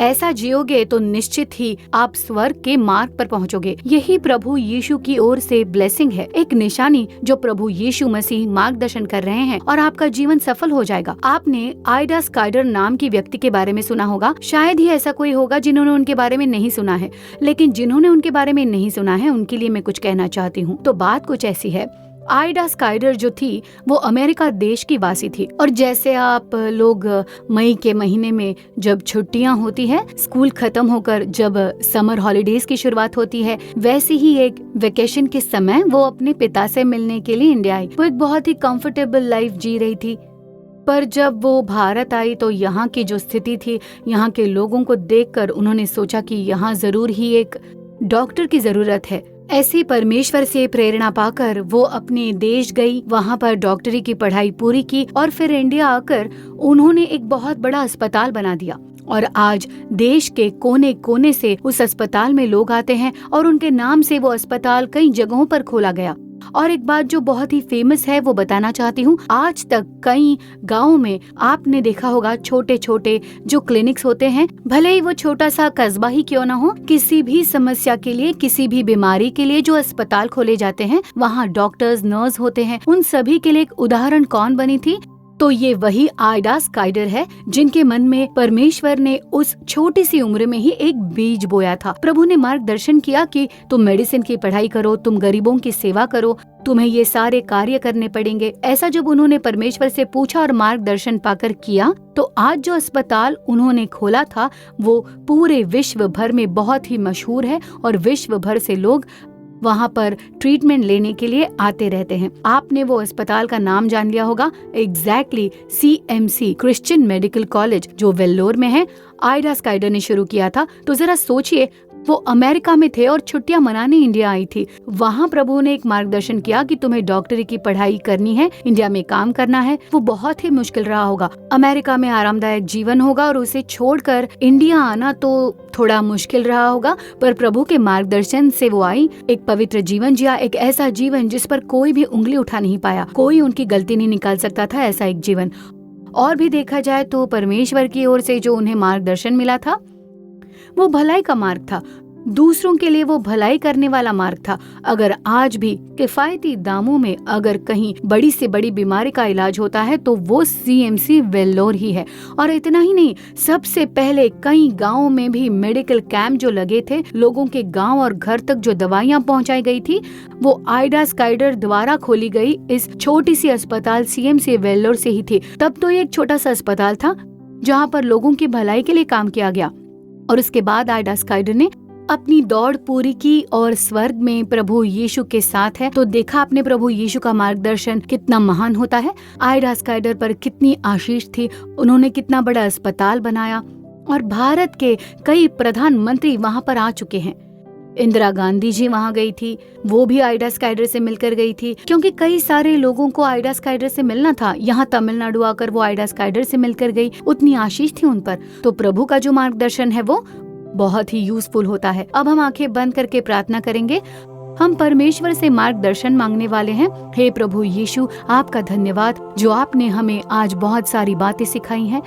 अब आप मेरा मार्गदर्शन कीजिए, मुझे चलाइए, मुझे क्या करना है, मुझे जीवन में क्या सीखना है, मेरा व्यवहार कैसा हो, दूसरों से कैसी बातें करनी चाहिए, उसके बारे में आप मुझे मार्गदर्शन कीजिए। प्रभु, मुझे आपकी ओर से मार्गदर्शन की जरूरत है और दूसरों के लिए आशीष भरी आपके नाम की महिमा के लिए एक जीवन जीना है। मुझे मेरी सहायता करने के लिए आपका धन्यवाद प्रभु यीशु के नाम में, आमीन। बच्चों, भूलिए मत, जीसस इज आवर गाइड। और आगे कई सारे दूसरे कार्यक्रम आपका इंतजार कर रहे हैं, इसीलिए बिना भूले एंजॉय कीजिए। Okay, bye bye.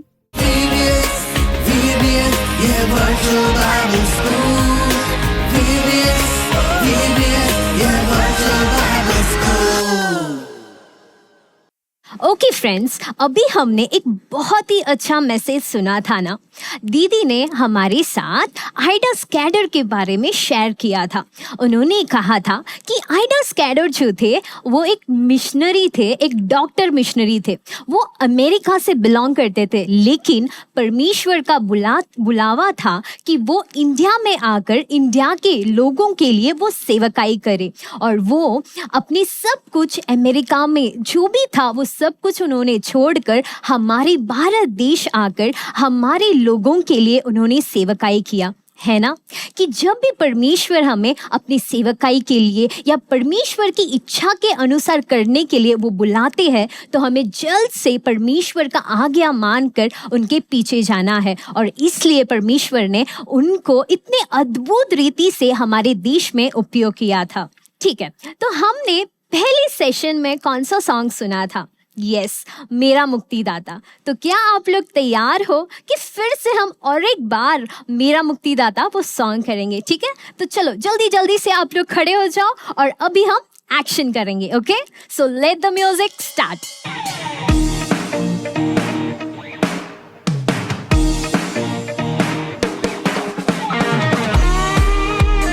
बहुत अच्छे से गिटार बजाइए। सुपर्ब। मेरा मुक्तिदाता राहों दिखाता, मुझको बचाता, मेरा बल बढ़ाता, वो ही है मेरा जीवन दाता। यीशु यीशु यीशु, वो है यीशु यीशु यीशु, वो है यीशु यीशु यीशु, वो है यीशु यीशु यीशु। He's my healer, He's my guidance, He's my shield, He's my strength, He is my life giver. He is Jesus, Jesus, Jesus, He is Jesus, Jesus, Jesus, He is Jesus, Jesus, Jesus, He is Jesus, Jesus, Jesus. Very good. और सारे लोग ने बहुत ही अच्छे से हमारे साथ मिलकर आप एक्शन कर रहे हो। लेकिन आपके साथ और भी कुछ मुझे पूछना है। कितने लोगों का एग्जाम खत्म हो गया कि आप लोग का एग्जाम चल रहा है? आप लोग का एग्जाम खत्म हो गया? ओके, तो सारे लोगों का एग्जाम खत्म हो गया है। जैसे ही हम जानते हैं अभी तो हमारा दिवाली वैकेशन चल रहा है। अनेक लोगों ने अपने एग्जाम लिख दिया, लेकिन रिजल्ट तो अभी भी बाकी है ना? कितने लोगों को एक रिजल्ट का टेंशन है है टेंशन, लेकिन बाइबल में एक वचन कहता है कि जो घोड़ा है वो युद्ध के लिए तो तैयार होता है, लेकिन विजय जो है केवल यीशु मसीह के द्वारा ही आता है। हाँ माय डियर फ्रेंड्स, हम बहुत ज़्यादा प्रिपरेशंस करते हैं, बहुत पढ़ाई करते हैं, बहुत सारे एग्जाम भी दे देते हैं, लेकिन वो जो रिजल्ट है, जो विजय है, वो केवल परमेश्वर ही दे सकते हैं। अगर आप डर रहे हो कि मैं कैसे एग्जाम लिखूंगा और अगला एग्जाम मैं कैसे लिखूंगी करके, लेकिन परमेश्वर कहते हैं मैं तेरे साथ हूँ और मैं तुझे बल दूंगा। तो इसलिए आप खुद के बल में नहीं बल्कि परमेश्वर के बल के साथ आप एग्जाम लिखिए और परमेश्वर आपको बहुत बड़ा विजय देंगे। चलो अभी जो है हमारे किड्स टीम जो है एक बहुत ही सुंदर सा गाना उन्होंने लिखा है, तो क्या आप लोग तैयार हो एक नए सॉन्ग सीखने के लिए? ठीक है, तो हमारे साथ मिलकर आप पहले आप देखिए, उसके बाद आप हमारे साथ मिलकर आप भी एक्शन कीजिए। ठीक है, तो लेट द म्यूजिक स्टार्ट।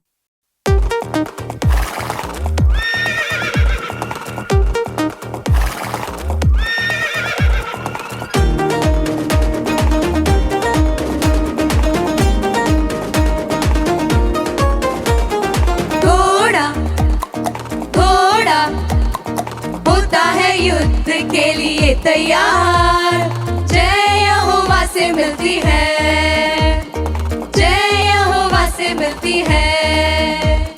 घोड़ा घोड़ा होता है युद्ध के लिए तैयार, जय यहोवा से मिलती है, जय यहोवा से मिलती है। तू जो करे विश्वास और मैं करूँ विश्वास, इस जग पर जय पाएंगे। तू जो करे विश्वास और मैं करूँ विश्वास, इस जग पर जय पाएंगे। घोड़ा घोड़ा होता है युद्ध के लिए तैयार, जय यहोवा से मिलती है, जय यहोवा से मिलती है। Very good.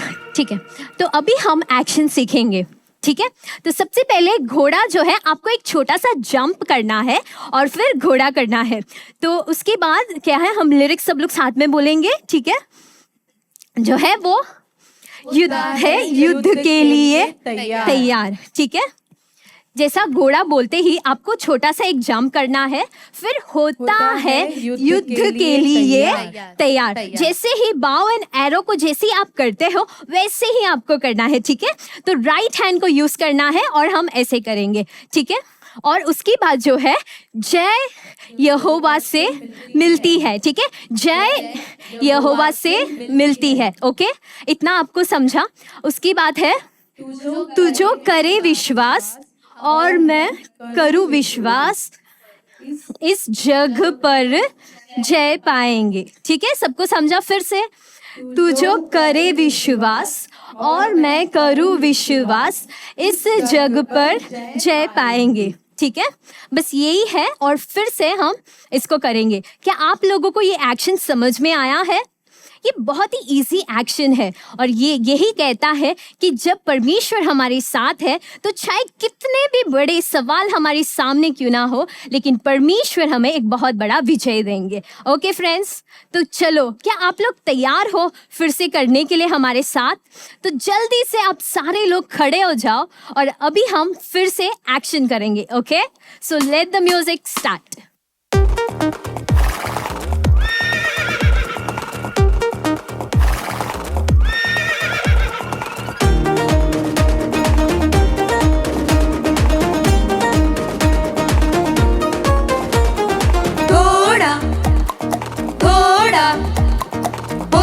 युद्ध के लिए तैयार, जय यहोवा से मिलती है, जय यहोवा से मिलती है।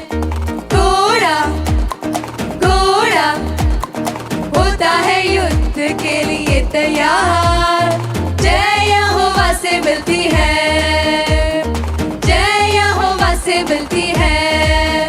तू जो करे विश्वास और मैं करूँ विश्वास, इस जग पर जय पाएंगे।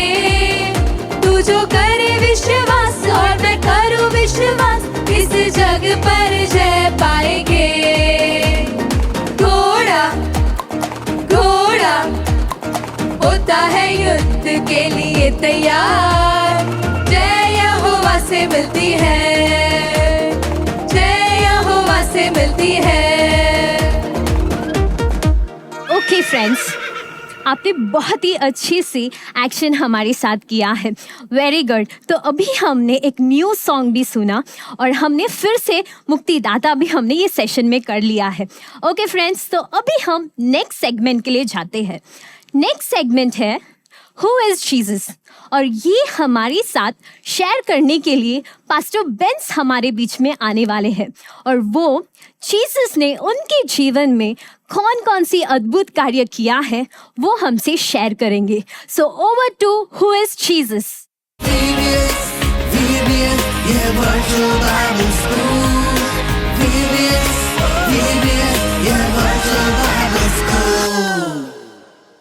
मेरे प्यारे बच्चों, प्रभु की स्तुति आप सबके सामने बताते वक्त मैं हमेशा बहुत खुश हो जाता हूँ। ये यीशु कौन है? बहुत सारे लोग मुझसे आकर ये सवाल पूछते रहते हैं, इनके बारे में आप क्या जानते हो? ऐसे बहुत सारे सवाल पूछते हैं, लेकिन मैं उन्हें कुछ ज्यादा बता नहीं पाता। उनके बारे में मैं उतना ज्यादा नहीं जानता। वो कौन है ये लोगों को पता नहीं। पर ये यीशु कौन, ये सवाल को सुनते ही मेरे मन में अपने आप बहुत सारी चीजें आती हैं जो मैं बता नहीं पाता, पर पन्नों पर बहुत कुछ लिख सकता हूँ। पर मेरी लाइफ में यीशु कौन है ये सवाल पूछोगे तो he is all in one, सब कुछ वही है। मेरी लाइफ में परमेश्वर ने मुझे बहुत कंफर्ट जोन बना कर दिया है। उन्होंने मुझे बहुत समझाया है। बहुत सारे इस दुनिया में जो भी मैंने मिस किया है वो सारी की सारी कमियां यीशु ने मेरे जीवन में फिल कर दी है। लेकिन यीशु के बारे में बताते समय मुझे एक स्पेशल चीज याद आती है। मैं सेवा करने के लिए 2000 में मैं अपना घर परिवार छोड़कर जाते वक्त मेरे डियर फ्रेंड, मेरे दोस्त मुझे देखकर, तू सेवा करने के लिए जा रहा है, पर क्या परमेश्वर यीशु का बुलावा आया है या नहीं, ये बात जानने के लिए मैं तुम्हारी एक परीक्षा लूंगा, ऐसा उसने कहा। सुनकर मुझे बहुत अच्छा लगा। पता है क्या? हाँ दोस्त, तुम मेरी टेस्ट ले ले। अगर इसमें मैं पास हुआ तो प्रभु ने तुम्हें सेवा के लिए बुलाया है। 100% प्रभु ने तुम्हें बुलावा भेजा है, इस पर मैं भरोसा कर लूंगा। तुरंत उसने एक नोटबुक निकालकर, उसने एक पेन लेकर एक छोटा सा लेटर, छोटा ऐसे ही कुछ लिखते लिखते ही उसने मुझे देखकर बोला, इसे पढ़कर देख जरा। इसे तो पढ़कर इंग्लिश में लिखकर दिखा। इसे तुमने सिर्फ पढ़कर भी दिखा दिया तो जरूर मैं मान लूंगा कि तुम्हें सेवा का बुलावा आया है, ऐसा उसने कहा। मैं कुछ 5 मिनट तक उसे देख कर शब्दों को जोड़ जोड़ कर पढ़ने की कोशिश कर रहा हूँ, पर मैं वो शब्द बोल नहीं पा रहा हूँ।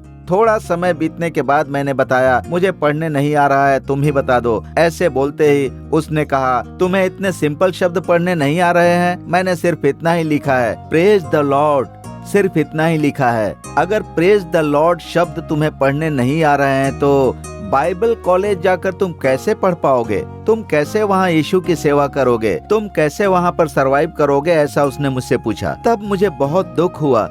अरे मुझे प्रेज द लॉर्ड इतने छोटे से शब्द को ही मैं पढ़ नहीं पा रहा हूँ, तो मैं सेवा में जाकर क्या करूँगा? क्या मैं सेवा कर पाऊंगा? ऐसे कई सवाल मेरे मन में आए।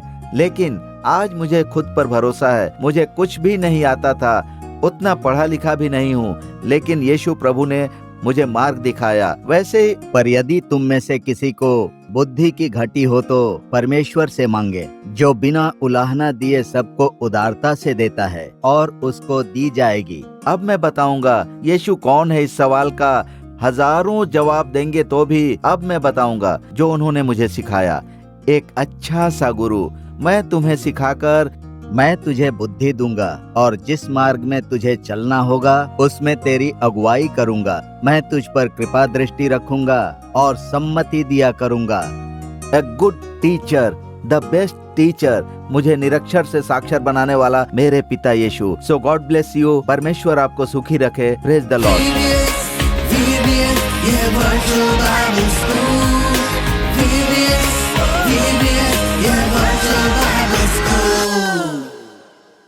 हेलो फ्रेंड्स, अभी हम सारे लोग ने हु इज जीसस देखा था और पास्टर बेंस जी ने कितना खूबसूरत कहा था कि प्रभु यीशु उनके जीवन में वो सब कुछ थे, ऑल इन ऑल थे।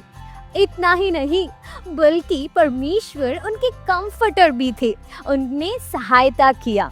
और वो क्या कहा कि उन्हें प्रेज़ द लॉर्ड तक नहीं बोल पाते थे, लेकिन परमेश्वर ने उनको इतना ज़्यादा ज्ञान दिया कि आज वो लाखों लोगों के लिए आशीषित बन गए।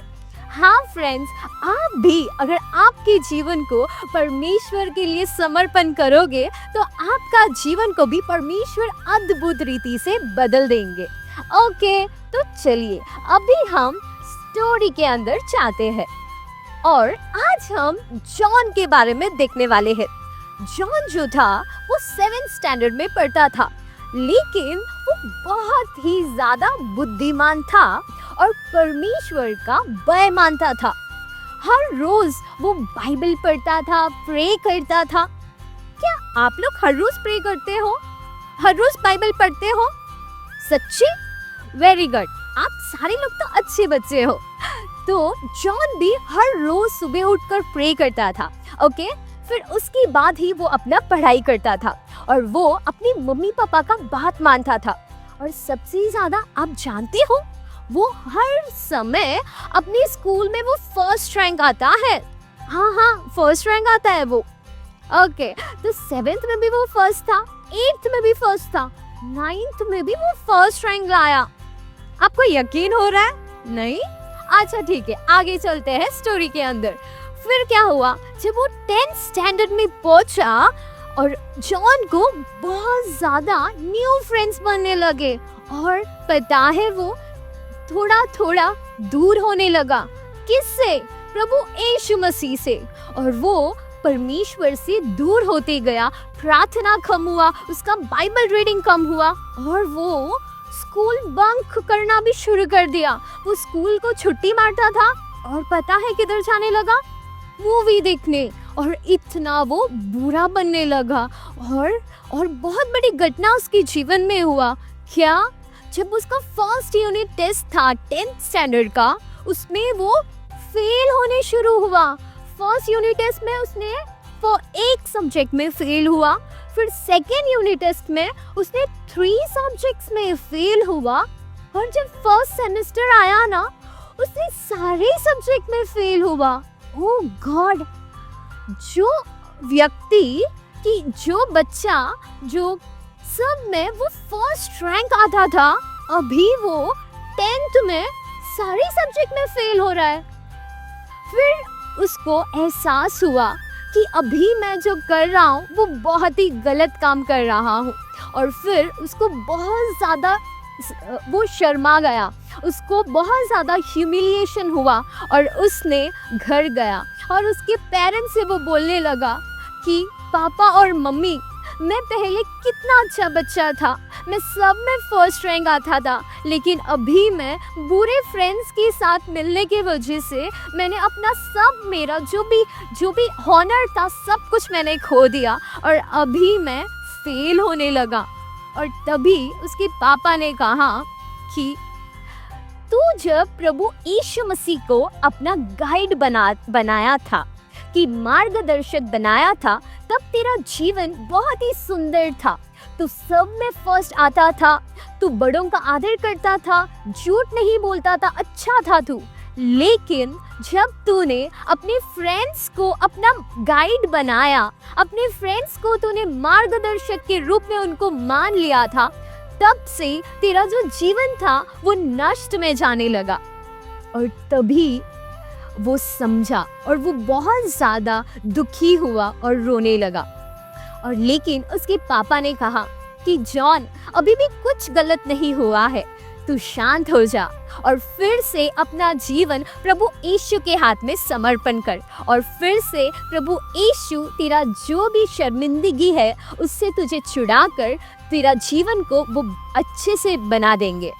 और उसने फिर से उसकी जो भी गलती थी उसको परमेश्वर के सामने कबूल किया और वो सारे पाप को परमेश्वर से याचना किया और प्रभु यीशु ने उसके सारे पाप को मिटाकर फिर से प्रभु यीशु उसे मदद करने लगे। तो अभी 10th स्टैंडर्ड का फाइनल एग्जाम था। यस, आपको डर लगता है एग्जाम से? नहीं, क्योंकि प्रभु यीशु तो हमारे साथ ही है ना? तो अभी जॉन भी नहीं डरा एग्जाम से। वो हर रोज बाइबल पढ़ के फिर वो एग्जाम के लिए जाता था और वो बोलता था मेरा जो जय है वो प्रभु यीशु मसीह से आता है। और फिर वो जाके हर एग्जाम कॉन्फिडेंट के साथ लिखने लगा और आखिर में वो दिन भी आ गया था जो रिजल्ट का डे था। और आप जानते हो क्या हुआ? पूरे स्कूल में जॉन फर्स्ट रैंक फिर से आया और वो बहुत ज्यादा खुश हो गया। और वो ही नहीं बल्कि उसकी पूरी परिवार ही खुश हो गए। हाँ माय डियर फ्रेंड्स, जब हम प्रभु यीशु मसीह को अपना मार्गदर्शक बनाते हैं तो हमारा जीवन बहुत ज़्यादा सुंदर बन जाता है। और प्रभु यीशु आपको सबके सामने आपको सजावट करके आपका महिमा, आपको प्रभु यीशु ऊपर रखेंगे और किसी के सामने आपकी सिर नहीं झुकेगी। यस, तो क्या आज आप तैयार हो आपकी जो भी वीकनेस है वो प्रभु यीशु के हाथ में देने के लिए और यीशु मसीह को अपना गाइड बनाकर आप स्वीकार कीजिए, वो आपको मदद करेंगे। ओके फ्रेंड्स, तो अभी हम एक दूसरी सेशन के ओर जाते हैं, वो क्राफ्ट सेशन है। और कल हमने देखा था कि दीदी ने और मिक्की दोनों मिलकर कितना सुंदर सा वो क्रॉस हमें दिखाया था बना के, है ना?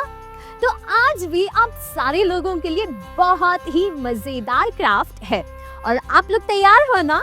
यस, ठीक है। So over to craft time.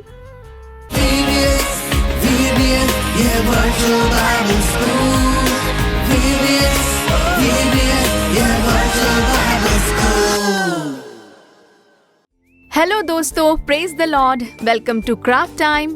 तो दोस्तों, आज हम डे 2 क्राफ्ट देखने से पहले डे 1 में जो क्राफ्ट हमने सिखाया था उसे बहुत ही अच्छा बनाया था तुम लोगों ने। दरअसल मैंने जितना अच्छा बनाया था उससे कई ज्यादा अच्छा था तुम लोगों का, और अब हम उसे डिस्प्ले करने जा रहे हैं। Over to the craft video.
बहुत अच्छा था दोस्तों, बहुत ही अच्छा बनाया था तुम लोगों ने। कई बच्चे सोच रहे होंगे कि मैंने जो फोटो भेजा था वो इसमें डिस्प्ले नहीं हुआ। अब डे 2 का क्राफ्ट बनाने जा रहे हैं। कल के प्रोग्राम में जरूर तुम्हारे फोटोज डिस्प्ले किए जाएंगे। क्रॉस के साथ फोटो निकाल कर भेजा था पर मेरा फोटो नहीं आया, मुझे बहुत ही दुख फिक्र हुआ है मत करो दीदी। मिकी, आज जो क्राफ्ट सिखाया जाएगा अगर वो बनाकर तुम हमें फोटो भेजते हो तो कल डिस्प्ले करेंगे। जानती हो मेरे सिर पर चोट लगी थी, मेरे हाथ पर चोट लगी थी, फिर भी मैंने बनाकर भेजा, पर इन लोगों ने मेरी तस्वीर नहीं दिखाई। दीदी किसी ने चाल की है, बहुत बड़ी चाल की है, दीदी मेरी फोटो नहीं दिखाई। ओके मिकी, आज तुम सेंड करोगे तो कल जरूर डिस्प्ले करेंगे, ठीक है? दीदी देखना, मैं बहुत अलग सा बनाने जा रहा हूँ आज कुछ। दीदी मैं इसे नीचे रख देता हूँ यहाँ पर। ओके मिकी, तो पहले हम अपना क्राफ्ट कर लें। शुरू कीजिए।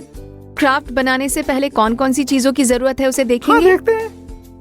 पहले कलर शीट, पेपर कप, गम, स्केच पेन, सीजर। ओके, तो अब हम शुरू करते हैं। हाँ।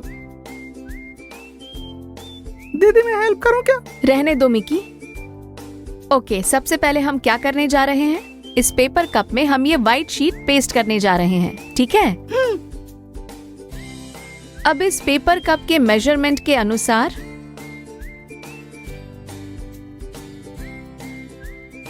दीदी मैं आपकी कोई मदद करूं क्या दीदी? रहने दो मिकी। दीदी ये सेगमेंट खत्म होने के बाद ना मेरे पास एक बहुत ही जरूरी प्रोजेक्ट है। मुझे समझ में नहीं आ रहा है कैसे बताऊं, पर बहुत बढ़िया है वो। पहले हम ये कर लें, फिर उसे देखते हैं। तो इस तरह से पेपर कट करके इस कप के मेजरमेंट तक हमें ले लेनी होगी। मैंने इसे पहले से ही पेस्ट करके रखा है, ये देखो। तो अब हम इसका इस्तेमाल करेंगे, ठीक है? अच्छा तो सफेद पेपर का भी खरीद लेते हैं। मुझे तो समझ नहीं आ रहा है कि इतना कुछ करने की क्या जरूरत थी। ओके, अब हम इस कलर शीट को लेकर उसके पेपर को लंबाई में काट कर रखेंगे।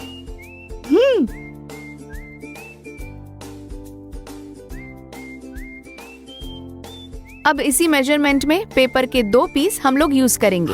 हमने पहले से ही जो कट करके रखे हैं उसे हम यूज करेंगे। ठीक है दीदी, ठीक है। दीदी इसका नाम क्या है? Colour sheet. नहीं वो नहीं, ये आपके हाथ में है ना इस वक्त, ये क्या ये है गम। हाँ गम। दीदी मैं एक टिप्स देना चाहता हूँ बच्चों को। बच्चों आपके पास गम नहीं है तो फिक्र मत करना। घर पर मम्मी जब खाना पकाती है ना तो उससे खाने के 2-3 दाने ले लीजिए, उससे भी चिपका सकते हो। हा। खाना, चावल, राइस। ओके, अब ये 2 कलर शीट लेकर हम यहाँ पेस्ट करने वाले हैं। दीदी मेरा एक डाउट है, आप इसे कब तक पूरा करने वाली हो? बस अभी होने ही जा रहा है। ठीक है। तो उस पीस को ऐसे पेस्ट करने के बाद इस दूसरे पीस को भी उस पर हम पेस्ट करने जा रहे हैं। हाँ दीदी मुझे गाने के लिए भी जाना है, जल्दी कीजिए, जल्दी पूरा कीजिए। टक टक टक टक घोड़े वाला गाना गाना है मुझे। दीदी ये क्या कर रही हो? सही कर रही हो? हाँ बस हो गया मिकी।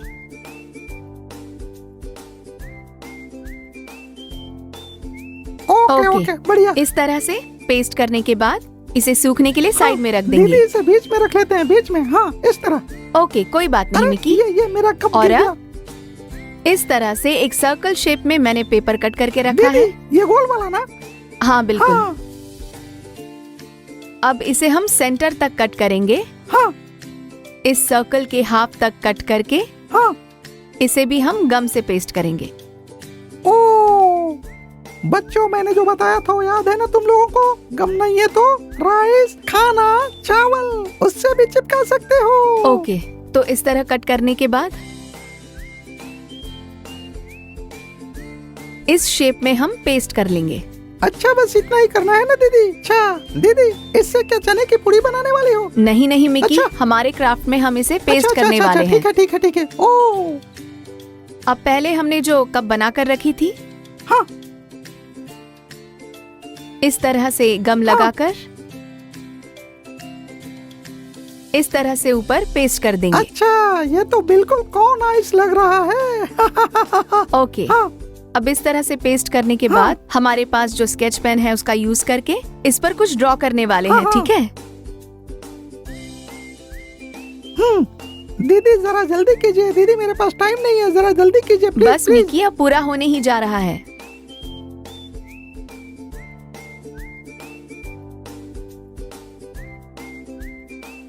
मिकी सो गए क्या? नहीं दीदी सोया नहीं मैं। मुझे तो गाना गाने जाना है, घोड़ा वाला गाना।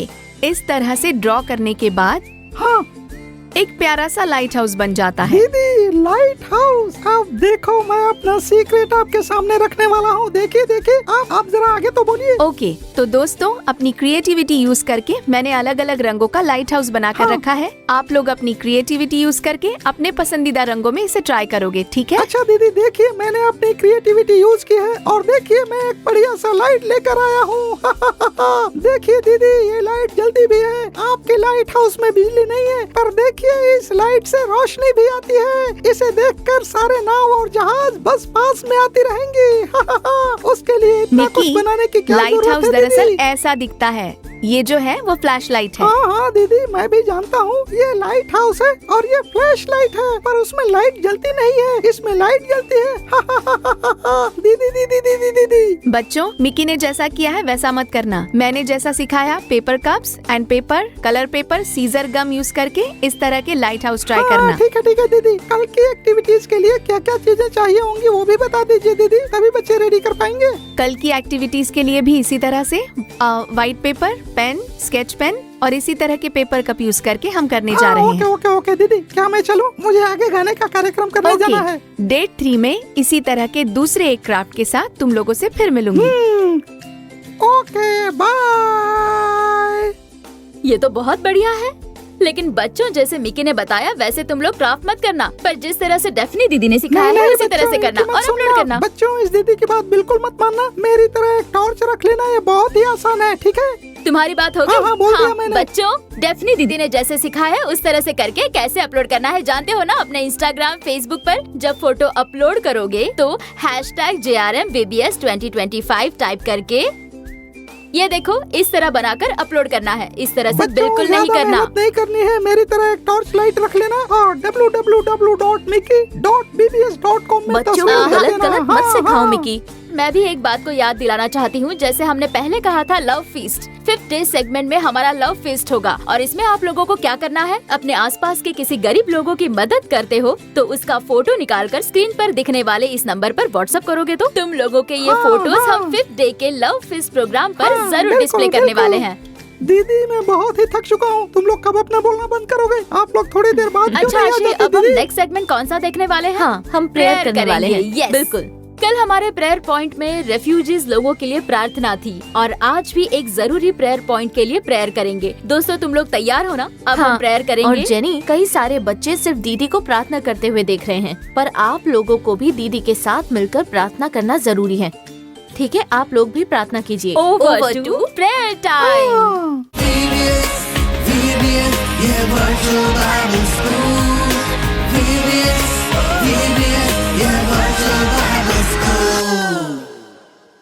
हेलो बच्चों, प्रभु की स्तुति हो। कैसे हो तुम लोग? सब अच्छे हो ना? इस डे 2 VBS में आप लोगों से मिलकर मुझे बहुत ही खुशी हो रही है। कल हम लोगों ने शरणार्थियों के लिए प्रार्थना की थी। आप लगातार उन लोगों के लिए प्रार्थना करते आ रहे हो ना? आज भी एक बहुत ही जरूरी बात के लिए हम लोग प्रार्थना करने वाले हैं। उससे पहले हम एक छोटा सा वीडियो देखेंगे जिस विषय पर हम प्रार्थना करने वाले हैं। हम दुर्घटनाओं के बारे में देखने वाले हैं। दुर्घटना एक आकस्मिक चीज है जिसकी कोई अपेक्षा नहीं करता। ज्यादा करके इसमें जान जाती है या फिर बहुत गहरे घाव हो जाते हैं। रास्ते पर दुर्घटना, फैक्ट्रियों में दुर्घटनाएं या फिर नैसर्गिक आपदाएं जैसी कई दुर्घटनाएं होती रहती हैं। दुर्घटनाओं के प्रकार: पहला, रास्ते की दुर्घटना, रास्ते पर गाड़ियों के टकराने से होने वाली दुर्घटनाएं। दूसरे कारण है फैक्ट्रियों में होने वाली दुर्घटनाएं, काम के दौरान होने वाली दुर्घटनाएं। अरियालूर जिले में पटाखों की फैक्ट्री में दुर्घटना से 11 लोगों की जान गई और 16 लोगों को गंभीर अवस्था में अस्पताल में भर्ती कराया गया। और इस सिलसिले में पटाखे की फैक्ट्री के मालिक और उनके साथ उनके एक रिश्तेदार को भी कैद किया गया और उन पर कार्यवाही की जा रही है। अगला है विमान दुर्घटना, विमानों में धुंधलेपन से होने वाली दुर्घटनाएं, अस्पतालों में होने वाली दुर्घटनाएं, तमिलनाडु में होने वाली दुर्घटनाएं। तमिलनाडु में रास्तों पर होने वाली दुर्घटनाएं बढ़ती ही जा रही हैं। पिछले वर्ष उत्तर प्रदेश में 23,652 लोग, तमिलनाडु में 18,347 लोग, महाराष्ट्र में 15,366 लोगों ने सड़क दुर्घटना में अपनी जान गंवाई है। और साथ ही दुर्घटना में घायल होने वालों की सूची में तमिलनाडु 72,792 लोगों की गिनती के साथ पहले स्थान पर है। शाम के 6 बजे से रात के 9 बजे के बीच तमिलनाडु में 14,415 दुर्घटनाएं हुई हैं। 18,560 दुर्घटनाओं के साथ तमिलनाडु अपनी हाईवेज में होने वाली दुर्घटनाओं में सबसे ऊपर है। दुर्घटनाओं के चलते 3 मिनट में एक जान चली जाती है। पूरे देश में साल 2023 में सड़क दुर्घटनाओं में लगभग 1.73 लाख लोगों को जान गंवानी पड़ी और देखा जाए तो औसतन 4 में से 474 में से एक इंसान हर 3 मिनट में सड़क दुर्घटना में जान गंवाते हैं। आग दुर्घटना, आग से होने वाली दुर्घटना बहुत ही आकस्मिक होती है। इसमें आग ऑक्सीजन के बहाव से बहुत ही जल्दी पकड़ती है। ये गर्मी, प्रकाश और कई खतरनाक अंजाम पैदा करती है। आग दुर्घटनाओं के आम कारण कुछ यूं है। बिजली, काफी पुरानी बिजली के कनेक्शन, हद से ज्यादा बिजली का बहाव या वायरिंग के तार के जलने से होने वाली दुर्घटनाएं। दूसरा कारण है किचन में इस्तेमाल होने वाले उपकरण, ज्यादा गर्मी या खाना बनाते समय ध्यान की कमी। तीसरी वजह है धूम्रपान की चिंगारियों से कपड़ों में आग लग जाने की संभावना होती है। चौथी वजह है बच्चे, माचिस की तीलियां या बिजली से छेड़छाड़ करना। अगला है नैसर्गिक कारण, बिजली का कड़कड़ाना और आखिर में है ध्यान की कमी, जलती हुई आग पर ध्यान न रखना। नैसर्गिक आपदाएं, तूफान, बाढ़, भूकंप जैसे नैसर्गिक कारणों से लगने वाली आग। नीचे गिरकर होने वाली दुर्घटनाएं, किसी ऊंची जगह से गिरकर दुर्घटनाग्रस्त होना। आकस्मिक दुर्घटनाएं, पैनी, गर्म या विद्युत से शॉक लगने के कारण होने वाली दुर्घटनाएं। दुर्घटनाओं के अन्य कारण हैं पानी में डूबकर दुर्घटनाग्रस्त होना, बिजली से चलने वाले उत्पादनों से होने वाली दुर्घटनाएं, अचानक मोटरसाइकिल की किसी के साथ टकराने से होने वाली दुर्घटनाएं। दुर्घटनाओं को रोकने के लिए कुछ जरूरी सुझाव हैं। हमेशा ध्यान रखें, नियमों का पालन करें, सुरक्षात्मक स्थितियों का जायजा लें, अपनी गाड़ियों की बराबर देखरेख करें, शराब के नशे में गाड़ी ना चलाएं, दुर्घटना होने पर तुरंत सहायता के लिए कॉल करें। इन सुझावों का पालन करने से हमारी सुरक्षा बनी रहेगी। तो बच्चों, आप लोगों ने आज का ये वीडियो देखा तो ऐसी दुर्घटनाओं से बचने के लिए प्रार्थना करेंगे। हमारे देश में कई दुर्घटनाएं हो रही हैं, फैक्ट्रियों में दुर्घटनाएं, सड़क दुर्घटनाएं, ये अचानक से होती है, पर इन दुर्घटनाओं से काफी दुष्प्रभाव होता है। कई लोगों की जान चली जाती है, कई लोग घायल हो जाते हैं, कई सारी चीजों का नुकसान होता है। इन दुर्घटनाओं से बचाने के लिए और प्रभु की सुरक्षा बनी रहने के लिए हम प्रभु यीशु के आगे बोझ के साथ प्रार्थना करेंगे। हम सब घुटनों पर आ जाएंगे, आंखें बंद करके प्रभु से प्रार्थना करेंगे। हमारे प्यारे स्वर्ग के पिता, इस अच्छे समय के लिए हम आपका धन्यवाद देते हैं पिता। इस समय हमारे देश में होने वाली दुर्घटनाओं के लिए हम आपकी उपस्थिति में आते हैं। इन दुर्घटनाओं को बदलने के लिए हम प्रार्थना करते हैं प्रभु। सड़क दुर्घटनाओं को रोकने के लिए, उसे टालने के लिए हम प्रार्थना करते हैं प्रभु। फैक्ट्रियों में भी आपकी सुरक्षा बनी रहने के लिए हम प्रार्थना करते हैं। वहाँ होने वाली हर एक दुर्घटना की स्थिति को बदलने के लिए हम लोग प्रार्थना करते हैं प्रभु। परमेश्वर की दैविक उपस्थिति, आपकी अलौकिक सुरक्षा हर ओर बनी रहने के लिए हम लोग प्रार्थना करते हैं। हर एक सड़कों पर प्रभु यीशु मसीह का लहू छिड़कते हैं। इन दुर्घटनाओं के कारण कई लोगों को अपनी जान गंवानी पड़ रही है परमेश्वर। ये सारी दुर्घटनाएं यीशु के नाम में बदलने के लिए प्रार्थना करते हैं। इस तरह की दुर्घटनाएं लाकर लोगों की जान माल में नुकसान कराने वाले दुष्ट शैतान की सारी क्रियाएं प्रभु यीशु मसीह के महान नाम में पूर्ण रूप से नष्ट हो जाने के लिए हम प्रार्थना करते हैं। देश भर में आपकी उपस्थिति बनी रहे प्रभु। देश भर में आपकी सुरक्षा बनी रहने के लिए प्रार्थना करते हैं। आगे से कोई दुर्घटना ना हो, हर एक दुर्घटना को टालने के लिए आपसे प्रार्थना करते हैं। आप ऐसा करने वाले हो, उस कृपा के लिए धन्यवाद। अब हमारे बीच में भाई पीटर हैं जो इसी विषय के लिए आगे प्रार्थना करने वाले हैं। प्यारे परमेश्वर, इस प्रार्थना के समय के लिए धन्यवाद आपका। हम छोटे बच्चे मिलकर इस समय आपके सामने प्रार्थना कर रहे हैं। जो दुर्घटनाएं हो रही हैं उसे रोकने के लिए प्रार्थना कर रहे हैं। कई सारे लोग दुर्घटनाओं में मारे जा रहे हैं और उसमें तमिलनाडु देश के दूसरे स्थान पर है। इस स्थिति को बदल दीजिए परमेश्वर। जैसे कि आपके वचन में लिखा गया है प्रभु, मैं आप तेरे संग संग चलूंगा, तो आप हमेशा हमारे आगे चलिए परमेश्वर। उसके लिए हम लोग प्रार्थना करते हैं। कई फैक्ट्रियों में जो दुर्घटनाएं हो रही है उसके लिए प्रार्थना कर रहे हैं। विशेष करके पटाखों की फैक्ट्री में, वहाँ दुर्घटना से कई लोग मारे जाते हैं, तो उन पर आपकी सुरक्षा बनी रहने के लिए कृपा कीजिए प्रभु। आपकी सुरक्षा हमेशा उनके संग बनी रहे। विमान दुर्घटना का भी कई लोग शिकार हो रहे हैं परमेश्वर। आप हमेशा उनकी यात्रा में उनके संग रहकर उन्हें बचाइए। मौसम खराब होने की वजह से भी दुर्घटनाएं होती हैं, तो विमान के पायलट के साथ रहकर आप उन पर कृपा कीजिए और उनका मार्गदर्शन कीजिए। उनका हाथ पकड़कर उन्हें चलाइए परमेश्वर। कई सारे अस्पतालों में भी कई दुर्घटनाएं हो रही हैं प्रभु। वहाँ के डॉक्टर और जितने भी नर्स हैं उन्हें आपके ज्ञान से भर दीजिए। आप उनके संग रहकर उन्हें चलाइए प्रभु। फिर से हमारे देश में कोई दुर्घटना का शिकार न होने पाए। परमेश्वर, आप ऐसा करने वाले हो, उसके लिए धन्यवाद। प्रभु यीशु के नाम में मांगते हैं, आमीन। तो बच्चों, आज दुर्घटनाओं के बारे में जानकर उसके लिए हम लोगों ने प्रार्थना की है। आप लोग भी इस कार्य को नोट करके रखिए और अपने पर्सनल प्रेयर और ग्रुप प्रेयर में इसके लिए प्रार्थना कीजिए। तब निश्चय ही प्रभु यीशु हमारे देश की रक्षा करेंगे। ओके बच्चों, कल एक जरूरी प्रेयर पॉइंट के साथ आपसे दोबारा मुलाकात होगी। God bless you.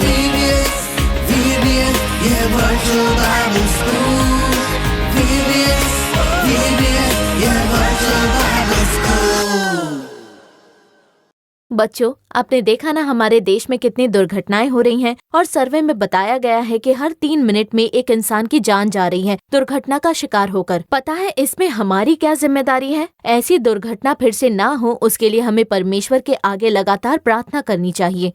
और उसी के साथ आज नेचुरल डिजास्टर्स भी बहुत सारे हो रहे हैं। हमने जो पिछले 2 सालों में देखा है उसमें भी कई लोगों की जान गई है।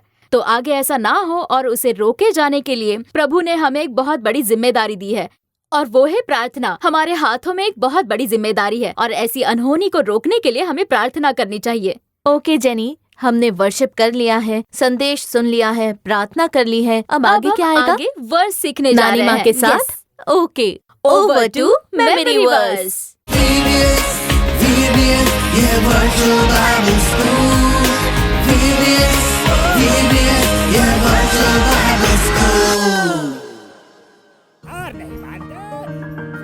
जॉन, 4 बजे ऑनलाइन क्लास है, ऐसा मम्मी ने कहा था। 4 बजने वाले हैं।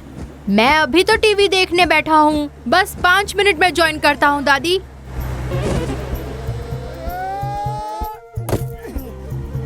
कुचल दो इन्हें, कुचल दो।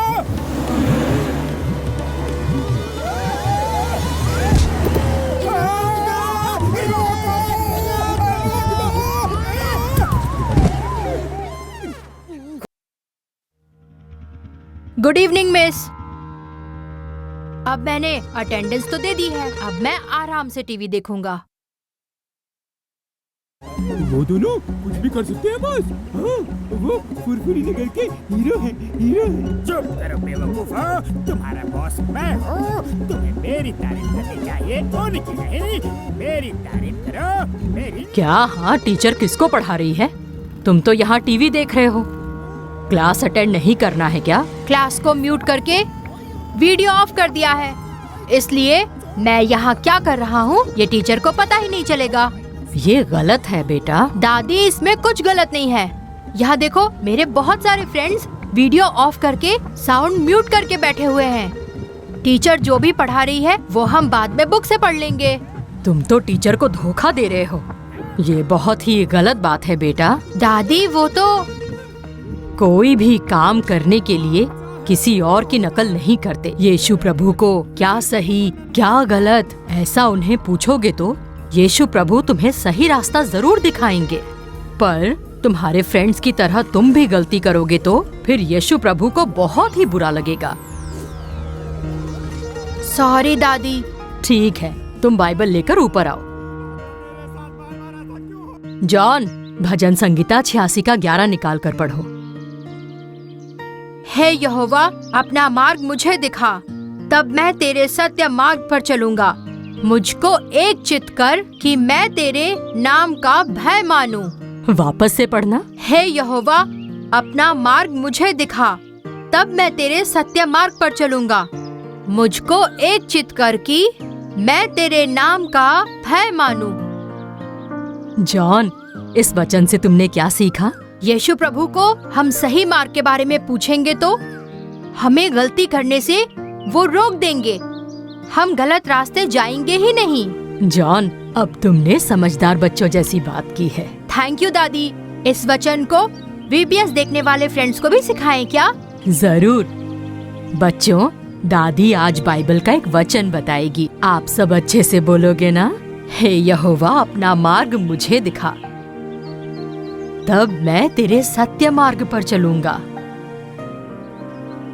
मुझको एक चित कर कि मैं तेरे नाम का भय मानूं। भजन संहिता 86 का 11। दादी, आपने हिंदी में बहुत अच्छे से बताया। अब मैं इंग्लिश में बताऊं? Teach me your way, O Lord, that I may rely on your faithfulness. Give me an undivided heart, that I may fear your name.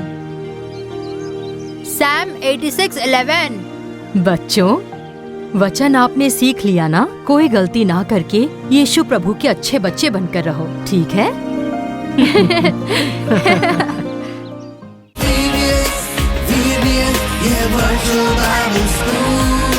VBS, yeah, virtual Bible school. दोस्तों, जॉन को देखा आप लोगों ने? झूठ बोलकर कि वो क्लास जा रहा है, वो झूठ बोलकर धोखा दे रहा था। पर मुझे नहीं लगता कि तुम लोग वैसे हो। तुम लोग यीशु के बच्चे हो। तुम्हारे मम्मी डैडी ने अगर होमवर्क करने के लिए कहा तो झूठ बोलकर खेलना मत, पर अपना होमवर्क करना, ठीक है? सही कहा जेनी। और हमें भी दूसरों को देखकर बदलना नहीं चाहिए। वो ऐसा कर रहे हैं, वो ऐसा कर रहे हैं, ऐसा सोचकर हमें बदलना नहीं है। हमें यीशु से मांगना चाहिए। जब हम यीशु से पूछेंगे कि यीशु ये सही है या गलत, तो प्रभु यीशु हमारा बढ़िया रूप से मार्गदर्शन करेंगे। बिल्कुल ठीक है सही ना आशी। बच्चों? और अगर तुम लोग अपने भविष्य को लेकर बहुत ही डाउट में हो, मैं अपने लाइफ में आगे क्या करूं, मुझे आगे क्या पढ़ाई करनी है, उस गड़बड़ी में हो, तो अगर प्रभु यीशु से मांगोगे तो वो बढ़िया मार्गदर्शन करेंगे। प्रभु यीशु एक उत्तम मार्गदर्शक है ना। तो तुम लोग जो कुछ भी क्यों ना करो, प्रभु यीशु से मांगे, क्या सही है क्या गलत, ये मेरा मार्गदर्शन कीजिए। ऐसा मांगोगे तो प्रभु मार्गदर्शन करेंगे। ओके जेनी, कल के शॉर्ट फिल्म में वो लड़का कहीं गुम हो गया था, याद है? क्या वो मिल गया होगा? मैं भी देख ही लेते हैं। VBS की शुरुआत से वही सोच रही मेरे थी। भी मन में वही बात चल रही थी कि वो बच्चों के मिला मन या में भी नहीं। वही सवाल है शायद। ओके, चलकर देख ही लेते हैं। Over to short film. VBS, yeah, virtual Bible school. VBS, yeah, virtual Bible school.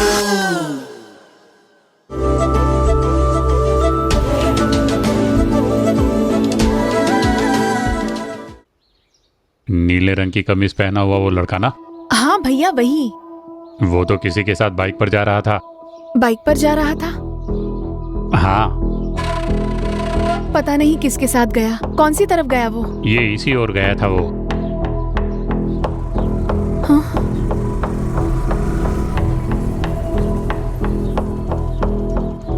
शुक्रिया भैया। कोई बात नहीं। हे, कहाँ गए थे तुम? आप लोगों को ही ढूंढ कर आया था। हमें ढूंढकर? हाँ, मैं पास में जब घूम कर लौटा तो आप लोग वहाँ नहीं थे, इसीलिए तुम लोगों को ढूंढकर मुझे आना पड़ा। तुम लोग एक के बाद एक ऐसा करके क्यों डरा रहे हो? क्या? मैंने कहाँ डराया? आप लोगों ने ही मुझे डरा दिया। बस अभी के लिए काम चल जाएगा। सेल्फ मोड का ऑयल अभी वीक है, गाड़ी को रुकने मत देना, ठीक है? ये लो। शुक्रिया साहब, चलता हूँ। तुम लोग गाड़ी में बैठ जाओ।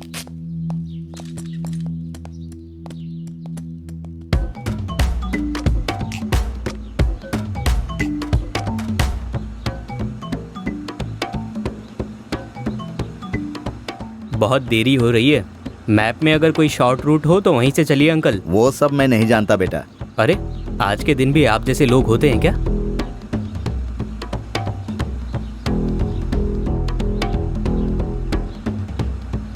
अंकल, मैप में एक शॉर्ट रूट दिखा रहा है। भैया, आप सीधे रास्ते से ही चलिए। अरे मिस, इसी तरफ एक होटल भी दिखाई दे रहा है। यहीं पर रुककर कुछ खाकर चले जाते हैं, वरना आगे भूखा रहना पड़ेगा। आगे कोई होटल होगा ना भैया? मुझे नहीं पता बहन, इस रूट से मैं पहली बार आ रहा हूँ। आगे जाकर एक राइट टर्न आ रहा है, वही टर्न ले लीजिए। अच्छा ठीक है।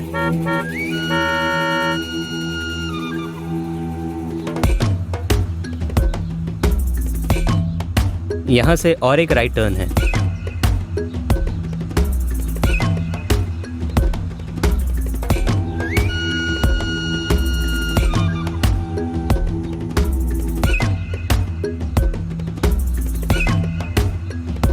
और अब अगला लेफ्ट टर्न ले लीजिए।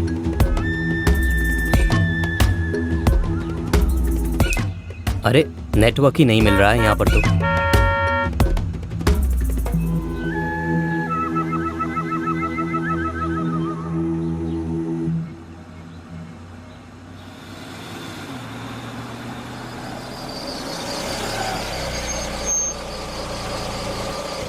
यहाँ से किस तरफ जाना है?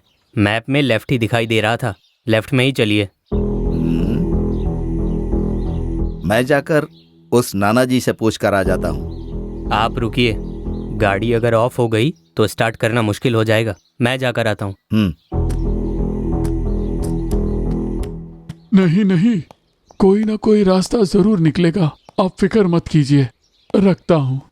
नाना जी जरा हमें भी एक रास्ता बताइए। कहाँ जाना है? हेवन स्टेट के लिए लेफ्ट में जा सकते हैं ना? हेवन एस्टेट के लिए राइट में जाना चाहिए। राइट में जाना है? बिल्कुल, मुझे भी उसी रास्ते से पास के गांव तक जाना है। क्या मैं भी साथ चलूं?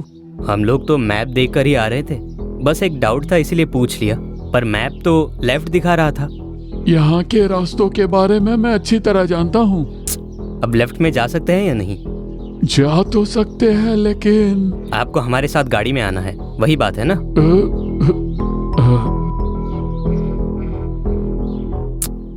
तू चल यहाँ से। लेकिन वो नाना जी कुछ कहना चाह रहे थे। अरे चुप हो जा, कुछ पता नहीं तो ज्यादा मत बोल। वो तो बस अपना काम निकालना चाहते थे। आप आगे से लेफ्ट लीजिए।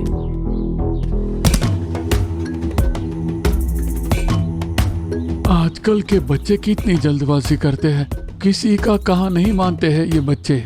अब कौन समझाए उन्हें।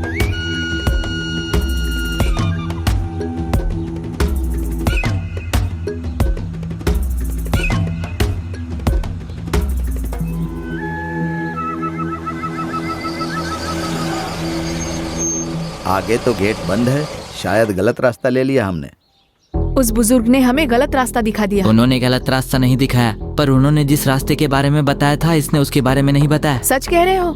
नहीं मिस, उन्होंने कहा यहाँ से जा सकते हैं। पर उसके बाद वो कुछ कहने जा रहे थे, पर इसने उनकी बात नहीं सुनी। देखा ना अब क्या हाल हो गया तुम्हारी इसी आदत की वजह से। देखो कितनी परेशानी हो रही है।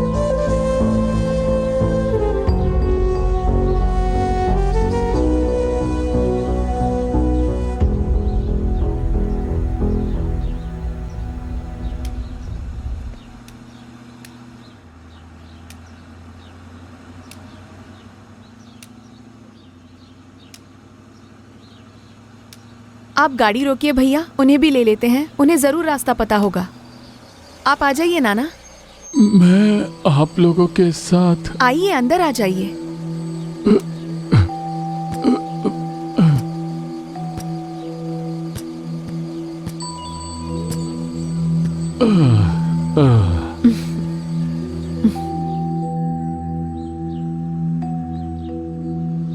मैंने जिस रास्ते के बारे में बताया था उसमें गए होते तो यूं लौटना नहीं पड़ता था। मैप में रास्ते तो दिखाई देते हैं, पर वो अच्छा रास्ता है या बुरा है ये नहीं दिखाई देता। वो खुला है या फिर बंद है ये भी नहीं पता होता। उसमें जो खतरा है वो भी उसमें नहीं दिखाई देता। हम बस किसी तरह अपनी मंजिल तक पहुंचना चाहते हैं। रास्ता सही है या गलत है इसकी फिक्र नहीं करते। बस रास्ता चौड़ा है इसीलिए उस पर हम चल नहीं सकते। क्या हम जिस रास्ते पर चल रहे हैं वो सही है या गलत है इसका पता होगा तभी मंजिल तक पहुंच पाएंगे, नहीं तो हम राह भटक सकते हैं। सिर्फ वैन गलत रास्ते पर नहीं गया, तुम भी गलत रास्ते पर होकर आए हो। अगर बड़ों की इज्जत नहीं करते, उनकी आज्ञा नहीं मानते और अगर उनकी दी गई सलाह को नजरअंदाज कर देते हो तो ये एक राह भटके हुए इंसान की निशानी है। एक गांव को ढूंढने के लिए हमें एक अच्छे मार्गदर्शक की जरूरत पड़ती है ना? तो अगर हमारे प्राणों को स्वर्ग तक पहुंचाना है तो उसके लिए भी मार्गदर्शक चाहिए। हम जो राह भटक चुके थे, हमें वो अनंत मार्ग बताकर उस पर चलाने वाले यीशु ही हमारे मार्गदर्शक है। देख कि मुझ में कोई बुरी चाल है कि नहीं और अनंत के मार्ग में मेरी अगुवाई करे, ऐसे यीशु से पूछना और हर एक स्थिति में यीशु के दिखाए मार्ग पर ही चलना। प्रभु से डरकर उनके मार्ग पर चलने वाले ही आशीष को प्राप्त करके स्वर्ग राज्य में प्रवेश पा सकते हैं। सही मार्ग क्या है उसकी पूछताछ करके उसी पर चलना चाहिए और तभी हमारे प्राणों को अनंत विश्राम मिलेगा। इसीलिए प्रभु यीशु के बताए मार्ग पर चलना। ठीक है मिस, मैं जरूर ऐसा ही करूंगा।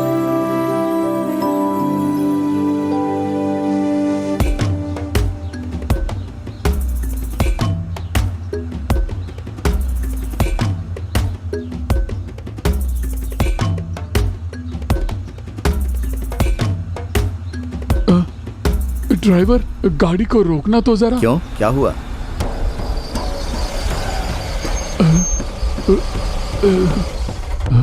क्या हुआ, कुछ बताइए तो। देखना, कोई आवाज मत करना, पास में जंगली हाथी है।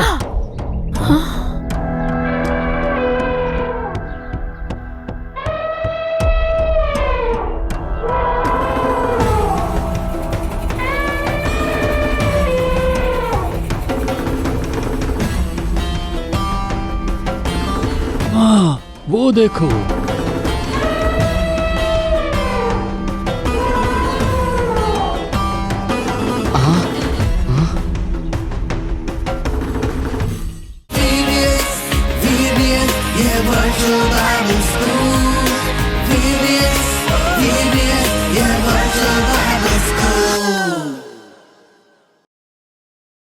ओके फ्रेंड्स, अभी आपने एक शॉर्ट फिल्म देखा है ना, और जब भी हम अपने नॉलेज या फिर हमारे जो जीपीएस या जो भी चीज़ें हमारे बल पर हम भरोसा रखते हैं तो हम बहुत बार हम मुश्किल में या फिर गलत जगह में पहुंच जाते हैं।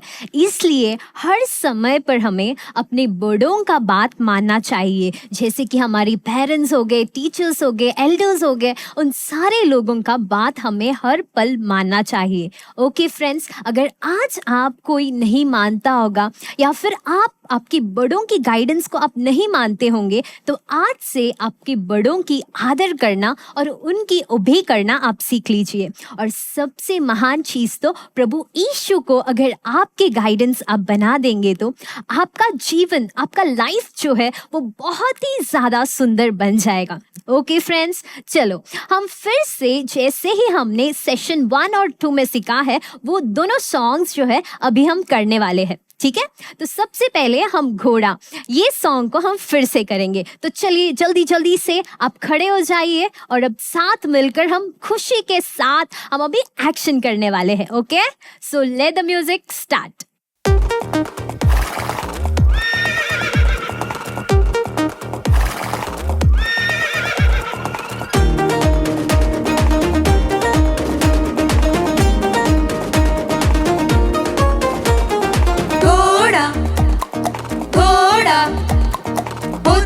युद्ध के लिए तैयार, जय यहोवा से मिलती है, जय यहोवा से मिलती है।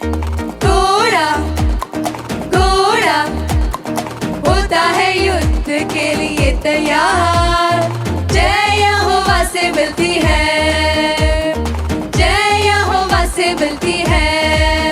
तू जो करे विश्वास और मैं करूँ विश्वास, इस जग पर जय पाएंगे। तू जो करे विश्वास और मैं करूँ विश्वास, इस जग पर जय पाएंगे। घोड़ा घोड़ा होता है युद्ध के लिए तैयार, जय यहोवा से मिलती है, जय यहोवा से मिलती है। वेरी गुड, आप सारे लोग ने बहुत ही सुंदर एक्शन किया। तो आप हमारे साथ 2 घंटे से जुड़े थे, आप लोग ने बहुत ही ज़्यादा एंजॉय किया। यस, और हम भी बहुत ज़्यादा एंजॉय किए आप लोगों को सिखाने और आपके साथ ये टाइम बिताने के लिए। ओके, तो आज भी डे 2 में जैसे ही हमने द गाइड ये थीम के ऊपर अनेक सारी चीज़ें हमने सीखा था कि परमेश्वर को हमारे जीवन के मार्गदर्शक कैसे हम बनाए, वो उस पर हमने बहुत कुछ सीखा था। Very good. तो कल भी हम बहुत सारा एक्साइटेड प्रोग्राम्स आपके लिए वेट कर रहा है, ठीक है। लेकिन अभी हम फाइनल मोमेंट में आ गए। So have a fantastic day, keep shining and until then it's bye from action team. Bye bye. Yeah, yeah. Check it out. Say what? VBS, yeah, virtual Bible school. VBS, yeah, virtual Bible school. चाहे जो भी हो जाए हम दुआ करेंगे, प्रभु यीशु को ही सदा दर्शाएंगे, झुकेंगे नहीं हम पाप आगे, कभी विश्वास में सदा जीत पाएंगे। VBS ये है वर्चुअल बाइबल स्कूल। VBS ये है वर्चुअल बाइबल स्कूल। आंसुओं की दुआ ही जय पाए, हम करे दुआ तो शैतान भागे। आंसुओं की दुआ ही जय पाए, हम करे दुआ तो शैतान भागे। शैतान की औकात क्या, मेरे यीशु कितने महान हैं। We will join the VBS, Emmanuel God with us। VBS ये है virtual Bible school। VBS ये है virtual Bible school। For further details and prayer support, contact Jesus Redeems Ministries, Nallumavadi, Tuticorin District, 628211. Our phone number 04435454545. Email info@jesusredeems.org. Our website www.jesusredeems.com. God bless you.